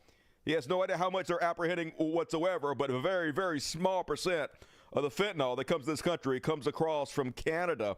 This is just an excuse he's using to attack our allies, folks, to make us pariahs to all the other goddamn countries. It's almost like he's trying to crash the economy on purpose. I don't know. We'll see. A little more than that. But they should be apprehending much more because a lot comes through Canada. It doesn't. And as at all. Mexico gets stronger in terms of the border, it goes up to Canada. It doesn't. And a lot of drugs are coming in through Canada. They're not. We can't have that. Yeah, that has nothing to do with it, folks. He's just trying to be a dickhead. He's just trying to make enemies out of all our allies so he can be buddy-buddies with Russia so he can sell us out, folks. A new world order is forming. Fascist, all circling their wagons around each other. Honestly, I wouldn't be surprised after what I've seen if eventually they bring Russian troops over this country to deal with those of us who don't like being ruled by Donald Trump, because foreign troops are much more likely to execute you in the streets, to not give a fuck about you. So do not be surprised, folks, when Russian troops come over here. And you know what? The Patriots will be working with the Russian troops. The Patriots will be showing them where we fucking are. They'll be gunning Americans down in the streets. That's where we're fucking at, y'all. And doesn't matter, folks. The cult trying to worship the glorious leader every chance they get. GOP trying to pass a bill that would create a $250 currency featuring Donald Trump. Yeah, why not? Just the goofiest fucking country on earth. Let's make a $250 bill with this shameless grifting con man. Why not put Putin on it? Let's just put Putin on our money. That's next, folks.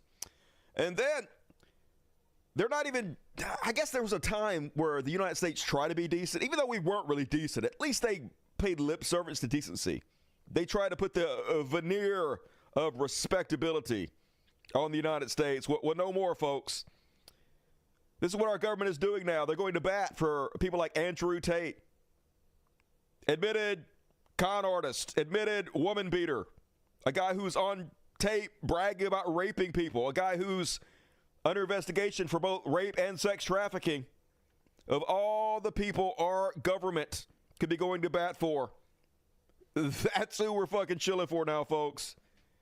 Andrew Tate en route to U.S. after travel ban lifted. Donald Trump reached out to the Romanian government and pressured them to basically drop the house arrest for Andrew Tate so he could import this sex trafficker and rapist into our country, y'all. Great. It's literally like they're sitting around just trying to think of ways they can be the biggest pieces of shit they can be, you know. I guess they're owning us all. Look at all the lefties that are mad that we're importing a rapist and sex traffickers. That's all they care about, literally. And as I told you repeatedly, narcissists get off on abusing people. They like sit around and think about different ways they can abuse you. And when you continue to worship them after all the abuse they put you through, that's what they jack off on the wall to. This is the guy, folks, the United States is going to bat for and trying to get imported into this country. They didn't teach you in self-defense? Here's a little move. When I grab you by your neck and you start annoying me trying to resist, and I just and then I grab you by your neck again. Then what the fuck are you gonna do when your face is collapsed and your fucking cheekbone's broken? You ain't gonna do shit but cry. I guarantee I changed the way you look at sex forever. You're gonna be fucking crying. I won't cry. I bet you cry, bitch. I bet you fucking cry. You're saying I wouldn't cry. You're challenging me to a fight. You're saying I can't hurt you. You're out of your fucking mind? I don't even have to fuck you. Forget the sex part. That's a distraction. My dick can stay in my pants. I'll just start beating the shit out of you. How about that? We walk in the bedroom. I start kicking your ass. No sex. No sex involved. So classy. So classy. This is what young men like. But you cry then. Perfected this in pimp school. When I got my PhD, we had to practice if a girl comes at you, you cheater, you're cheating. It's bang out the machete, boom in her face, and then grip her up by the neck. Like, shut up, bitch! Her panties get wet. Machete's Anyway, that's fine. That's enough of that. Yeah, that's who Donald Trump's going to bat for, folks. That's who our United States government is backing. And I guess it's good the country's collapsing. Like, what can you say? Definitely a country that shouldn't fucking exist anymore. And even the rightoids are mad. Even the maggots. Furious. Some of them, at least. Abby Libby says, I voted for an administration that would stop human trafficking. Bitch, you literally voted for a rapist. You voted for a 38 times convicted felon. You voted for a con man. Shut the fuck up. No more from you. You did this. You voted for Andrew Tate. You did, bitch. Shut up. I voted to get rapists and pedophiles off the street. You voted for a rapist and a pedophile. You voted for a rapist and a pedophile to rule us. A guy who already tried to become a dictator and just became a fucking dictator again. You voted for a pedophile dictator to rule us. Shut up. Fuck these people. God damn it. Hans Shaunity, who's a popular right-wing influencer. I'm so angry this morning. The Tate should have died in prison with the full encouragement of the United States. Instead, Trump decided the best course of action would be to pressure Romania into releasing them and have them come to the United States. It's safe to say I am officially regretting my vote for Trump. This is a deal breaker for me. Hey, if you're really regretting it, why don't you prove how sorry you are? I can't say how, I'm not allowed to, but use your fucking imagination. And yeah, as soon as they get here, though. Yeah, what a trash country, bro. We're fucked. Florida young Republicans invited them to speak at their event because they're the worst among us. It's just a society of bottom feeders. The worse you are, the more our society rewards you. And they're doing it on purpose, of course. They're doing it to dispirit us, folks. They want to break our spirits by bombarding us every day with evil over and over and over again, by putting it in our face. Take our fight away from us. I mean, it sort of works sometimes because it's like so over-the-top evil. It's almost boring. It's almost like I don't even want to even fucking talk about it because it's so goddamn stupid, but you have to, right? You can't let these motherfuckers win. You got to push back. And CNN, God love them, doing a little bit to push back on it. Here's Moskowitz talking about importing rapists and criminals into this country. Of what he's saying. Yeah, I mean, look, we heard from Trump on the campaign trail, right? Other countries were sending rapists, people from insane asylums, human traffickers. These guys literally are those. All bullshit, by the way. It's all bullshit. People. And look, they're U.S. citizens, so they can't be barred here. But what was negotiated was that Romania had a travel ban on them. That's what was removed, which allowed them now to come to Florida. You know, yeah, other countries, they're emptying their prisons. They're bringing rapists and murderers over here. Literally, he's the one doing it. He emptied the fucking prison of the January 6ers. One of them just got killed by a cop on video. I'm going to show you guys in a second. Some of them have molested children, been arrested for pedophilia. Now he's importing rapists and sex traffickers. Super cool, America. I love these Christian values. The most Christian president of all time. Isn't it? Isn't it, conservatives? Isn't it? You guys don't give a shit about anything. And here it is, folks, what I was talking about. This is a guy that Trump pardoned. A guy that Trump said was very, very mistreated. A criminal. Obviously didn't learn his lesson, because if you commit crimes, felonies, and then you literally get pardoned by the President of the United States, you begin to think that you're above the law, which he was. He was above the law. You begin to behave like there is no comeuppance for you. Case in point, this guy, when he got pulled over by a cop, didn't want to follow orders. Let's see how that goes for him.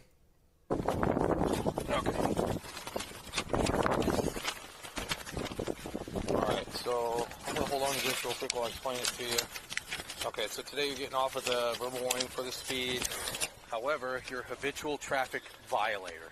I know. Which means that you are... I know, but I'm still driving. The rules don't apply to me, fucking baby. I do what I want. At a felony status for driving while suspended. So today you are going to come with me. Well, I can't. You're going to have to, okay? You're going to come with me today, all right? No, I can't go to jail for this, sir. You're going to have to come. Can I get a ride? No. Are you sure? I'll violate my... Just listen to me, okay? Number one, it's a felony offense. There's no... These people are sick in the head, dude. There's no leeway with felonies in the state of Indiana. Now, maybe if it was a misdemeanor offense, I could work something out with you, but it's not a misdemeanor. It's a felony offense, okay? So that's why I can't work with you today with it. Okay? I understand your circumstances, but you understand that you can't drive. Okay? So your driving has resulted into this situation.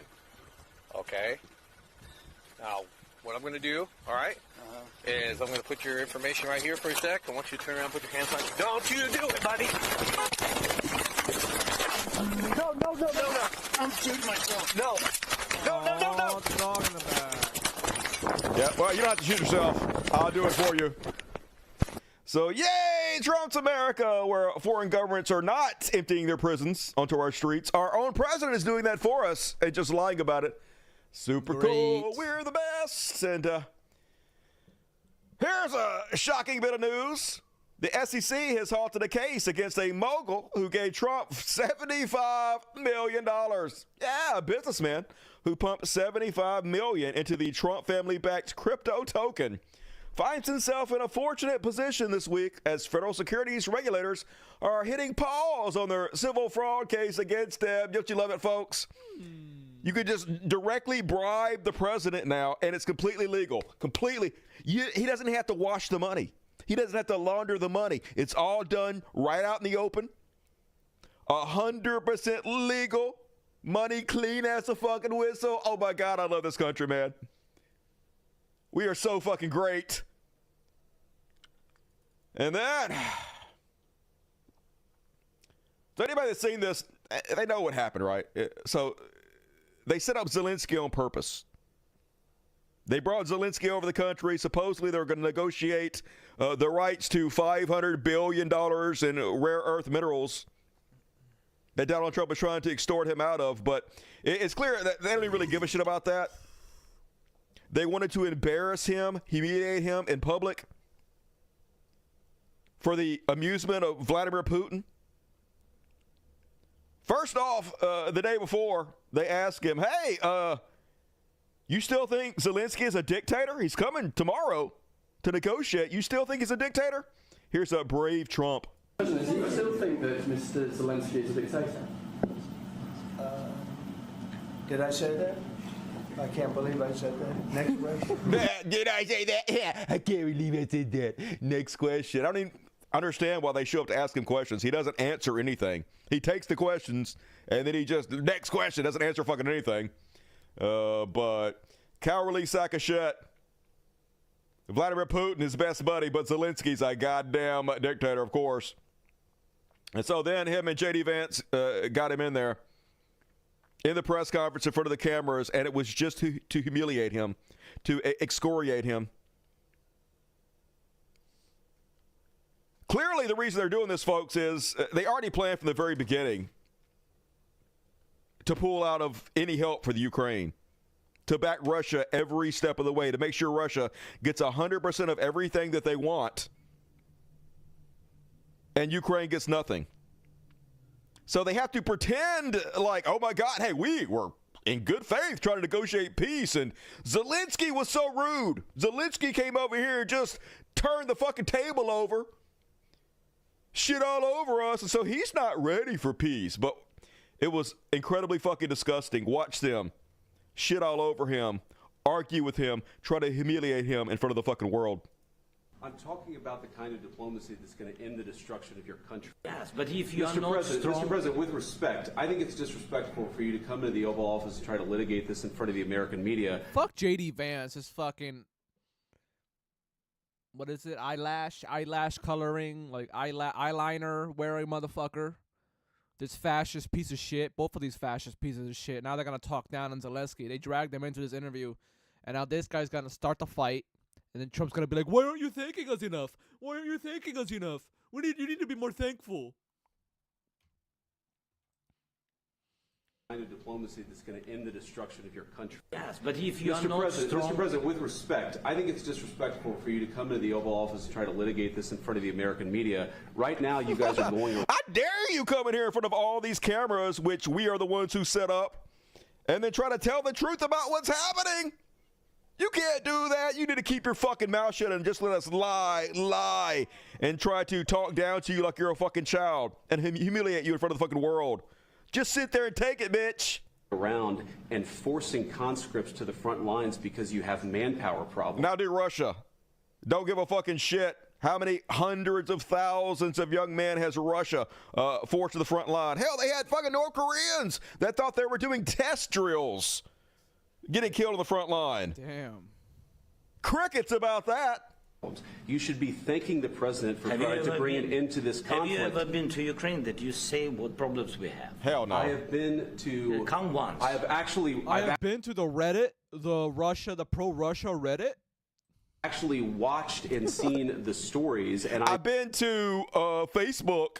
And I've seen what MAGA has posted about it on Facebook. That's basically the same thing. You should be thanking Donald Trump for being a Russian stooge, for sucking Putin's dick and giving him everything he wants and you nothing, for letting him steal all the land in your country. You should be thanking the dear emperor. I know what happens is you bring them on a propaganda tour, Mr. President. Do you do Israel now? Do Israel! Okay, you won't. Disagree that you've had problems?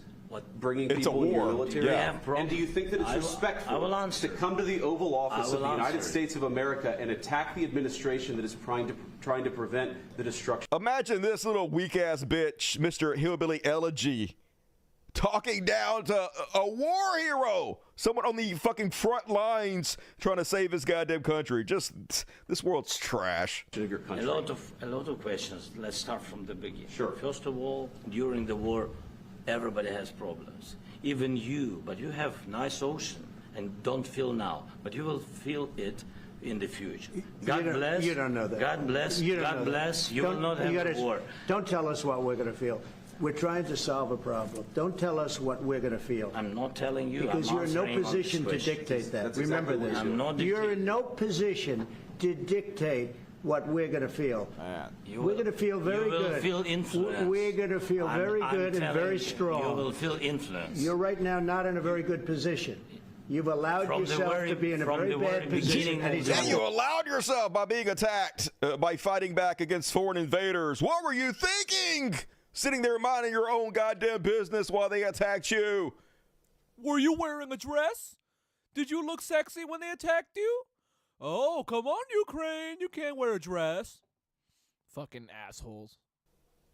Be right about From the very beginning of the war. You're not in a good position. You don't have the cards right now. With us, you start having cards. But right now, you don't. Yeah, you're playing cards. You're not. It's war. It's about people's lives. It's not a fucking card game, you goof. You're gambling with the lives of millions of people. Literally, you're gambling with the lives of millions of people. You're doing it. Literally. What the fuck? You're gambling with World War III. You're gambling with World War III. And what you're doing is very disrespectful to the country, this country. Yeah, I would hate for somebody to be disrespectful. Lord knows the most respectful human on the planet, Donald Trump. It's back to you. Far more than a lot of people said they should have. Have you said thank you once? A lot of times. He literally said thank you at the very beginning of the press conference. He went on Twitter and said thank you immediately. He said thank you a million fucking times. But even if he hasn't, who gives a fucking shit? What do we got him, children? No, in this entire meeting, you said thank you. Today. You went to Pennsylvania and campaigned for the opposition in October. Offer some words of appreciation for the United States of America. Because he knew they weren't going to sell him the fuck out? Of course he did. And the president who's trying to save your country. He's not trying to save your country. He's trying to do everything to let Russia have every fucking thing they want. Take all your goddamn land, rape and kill your fucking people. Just, yeah, a new low for America. Just when you think we can't get any fucking lower, somehow life finds a fucking way. Yep. Well, I'm going to end it there. And they even asking folks, hey, Russia's already broken the ceasefire. What if he breaks the ceasefire again? What are you going to do? Are you going to hold Russia accountable in any way goddamn possible?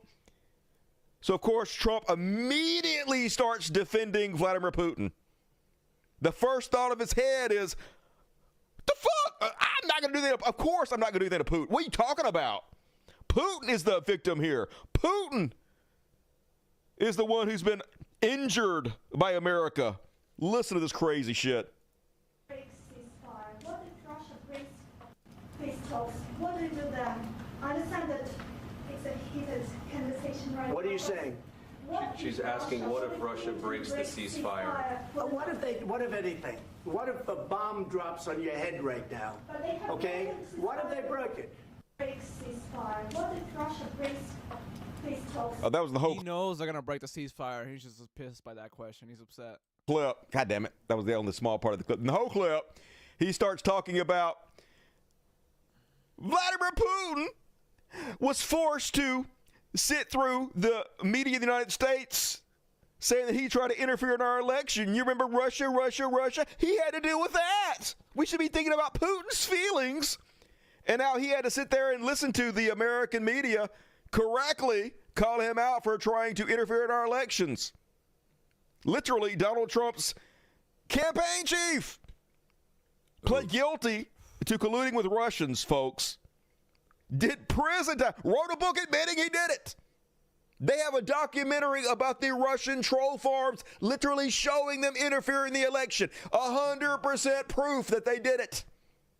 Donald Trump, think of poor Putin. Putin sitting over there having to listen to the press call him out for interfering. Oh, just nuts. It's so crazy, y'all. And then in our completely fucking unserious goddamn country, Marjorie Trader Queens, her boyfriend, gets up there and asks President Vladimir Zelensky this very, very important question. My second question for President Zelensky. Why don't you wear a suit? Why don't you wear a suit? You're at the highest level in this country's office, and you refuse to wear a suit. Just want to see if who gives a shit. Yeah, problem. Bro, even Marco Rubio looks fucking pissed by this situation. He's like, "Why are you guys asking such dumb questions?" A lot of Americans have problems with you not respecting. I don't have such. I will wear a costume after this war will finish. Yeah, I will wear a costume after the war finishes, motherfucker. Just so dumb. It's just the dumbest fucking shit. His people being raped, tortured, killed, their land fucking stolen. Who gives a fucking shit what he's wearing? Okay. Yes, maybe one. Maybe something like yours. Yes. Maybe something better. Yeah, something better than that cheap ass shit. We'll see. Maybe something cheaper than. Yeah. Thank you. Thank you. He literally making fun of the guys what he's doing though, which is pretty funny. And I couldn't help but notice none of these people had a problem with President Elon. Yeah, here's President Elon in the fucking White House Oval Office with a giant goddamn goofy hat on, his tech support shirt, no suit to be found. It's almost like there's a double fucking standard here. Curious. Where you at, Marjorie Trader Queen's boyfriend? And then cowardly Trump, after this press conference that was obviously set up on purpose to attack Zelensky, to try to paint him as the bad guy, though that's not what it came off as at all. Hopefully this is going to backfire spectacularly on Trump. It seems like it already has. He got Marco Rubio to eject Zelensky from the White House after President Trump and Ukrainian President Zelensky got into an extraordinary shouting match. Trump huddled with his key advisors inside the Oval Office. Trump consulted Vice President J.D. Vance, Secretary of State Marco Rubio, and Treasury Secretary Scott Bessent, and other top advisors under the dramatic showdown. But obviously this is already planned to begin with, folks. They're trying to make it sound like it was on the spot, but they got their marching orders from Putin. They wanted Zelensky embarrassed on national television to please their Russian daddy, and that's exactly what they fucking did, folks. If you needed any more proof that Donald Trump is a Russian asset, well, I mean, if you need more proof, then you're never going to believe it anyway because you don't actually give a shit. You know he is, but you're willing to lie about it and pretend like he's not because that's what you guys do. And this is how Trump treats an actual dictator, folks. A war criminal. Pull out your seat for you, make sure you're comfortable. But a guy fighting for the future of his country, for his people, no, he's the dictator in Trump's mind. Democracy depends on a free press. Just every day it's a new fucking low. But if you listen to the call, folks, holy God. Like, I used to make fun of North Korea, and it just makes me feel stupid. Because what is happening in this country right now is more ridiculous than anything that North Korea ever fucking did. Any propaganda they ever fucking put out. It's more sycophantic and sickening. Case in point, Lindsey Graham talking about what a masterclass that dumpster fire of a press conference was. I've never been more proud of President Trump for showing the American people and the world you don't trifle with this man. Oh, my God. He was very positive. He was very upbeat.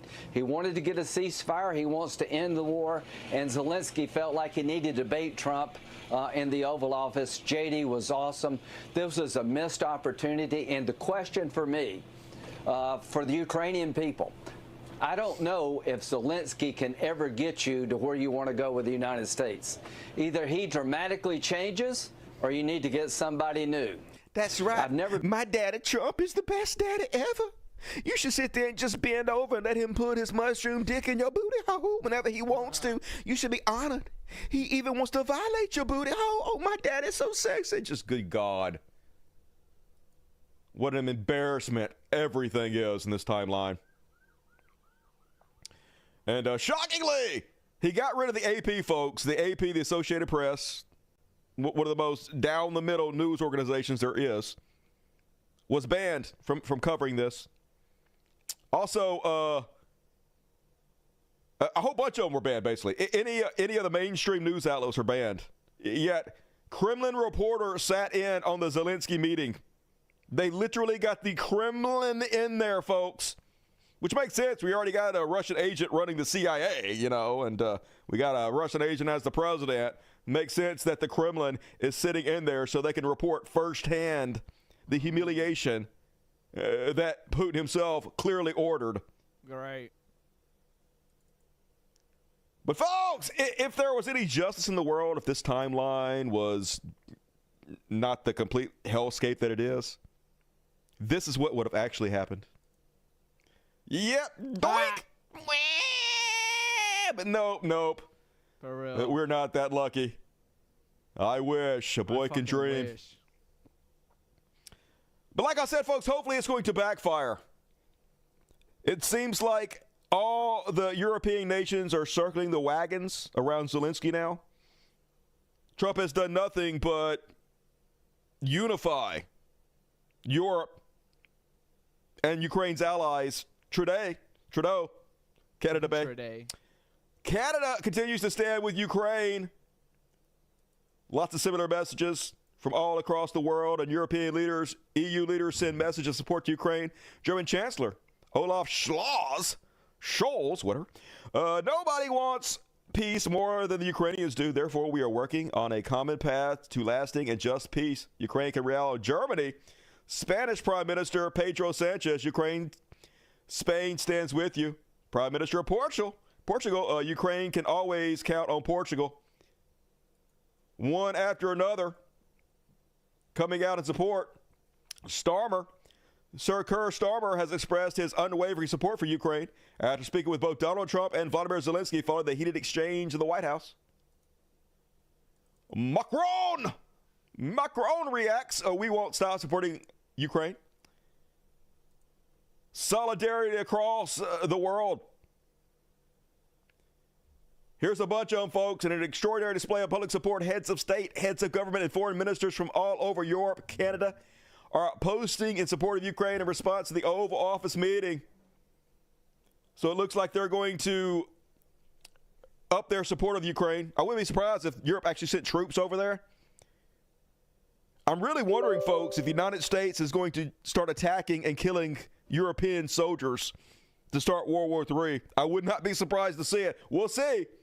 I know that seems like fear-mongering, but at this point, nothing would surprise me. I don't think nothing's off the table at this point. And shocking! The guy running our military right now, Pete Hegseth, ordered U.S. Cyber Command to stand down from all planning against Russia, including offensive digital actions, according to 3 people familiar with the matter. Yeah, we're not going to do anything to stop Russia anymore. In fact, we're going to help them. We're going to literally put Kremlin reporters into the White House and a Russian agent as the head of the CIA. Why would we want to stop them? Mm-hmm. They rule us now. Yeah, we're totally fucked. We're literally inviting Russian oligarchs over here. Put their fucking boot on our goddamn neck. Use their billions of dollars of ill-gotten gains to control our society, to flood more money to conservatives in our politics. All right, y'all. If you guys want to finish the Dusty Show on your own time, come check out the Cult of the Dusty Smith Show, or the Dusty Show. But it's the Cult of Dusty, you know. That's his channel. Check him out. Subscribe, like, guys. Leave a comment. We're gonna move on to our last topic. The Cuba. Remember how I said they called Cuba like slave, like slavery or whatever? The Trump administration's announced a new visa ban targeting Cuban officials who are tied to a decades-old program that primarily sends Cuban doctors and healthcare workers to assist other countries. Secretary of State Marco Rubio erroneously described the program as forced labor. Cuba began deploying doctors around the world after the 1959 Cuban Revolution to disaster sites and during disease outbreaks, such as the peak of the COVID-19 pandemic and during the Ebola outbreak in West Africa. Cuba's Foreign Minister, Bruno Rodriguez, slammed the restrictions as part of Rubio's, quote, personal agenda, unquote. Rubio is the son of Cuban immigrants, has been persistently advocating for harsher sanctions on Cuba despite the catastrophic impacts. The White House has announced plans to handpick the pool reporters who will be allowed to ask. Well, fuck Marco Rubio, piece of shit. No one likes you.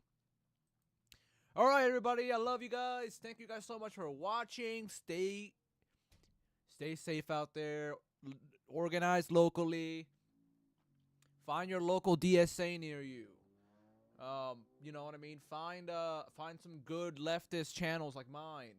Subscribe, like, leave some comments. Support each other. If you know anyone that's trans, support the trans. Support trans people. Support migrants. We're all going through a lot right now.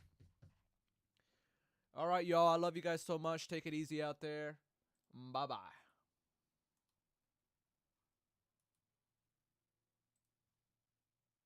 Oh, the greatest country in the world.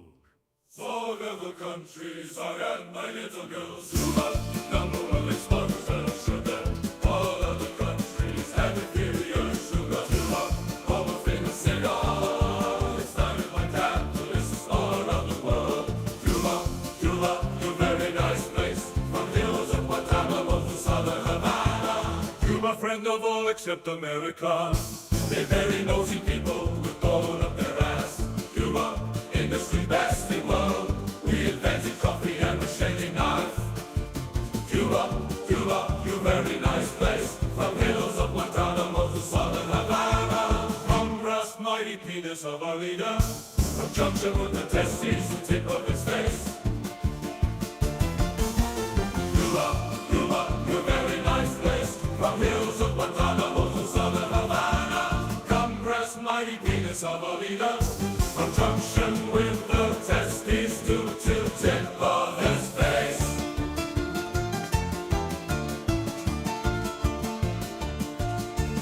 Cuba, you very nice place, from hills of Guantanamo to southern Havana, from brass mighty penis of a leader, from junction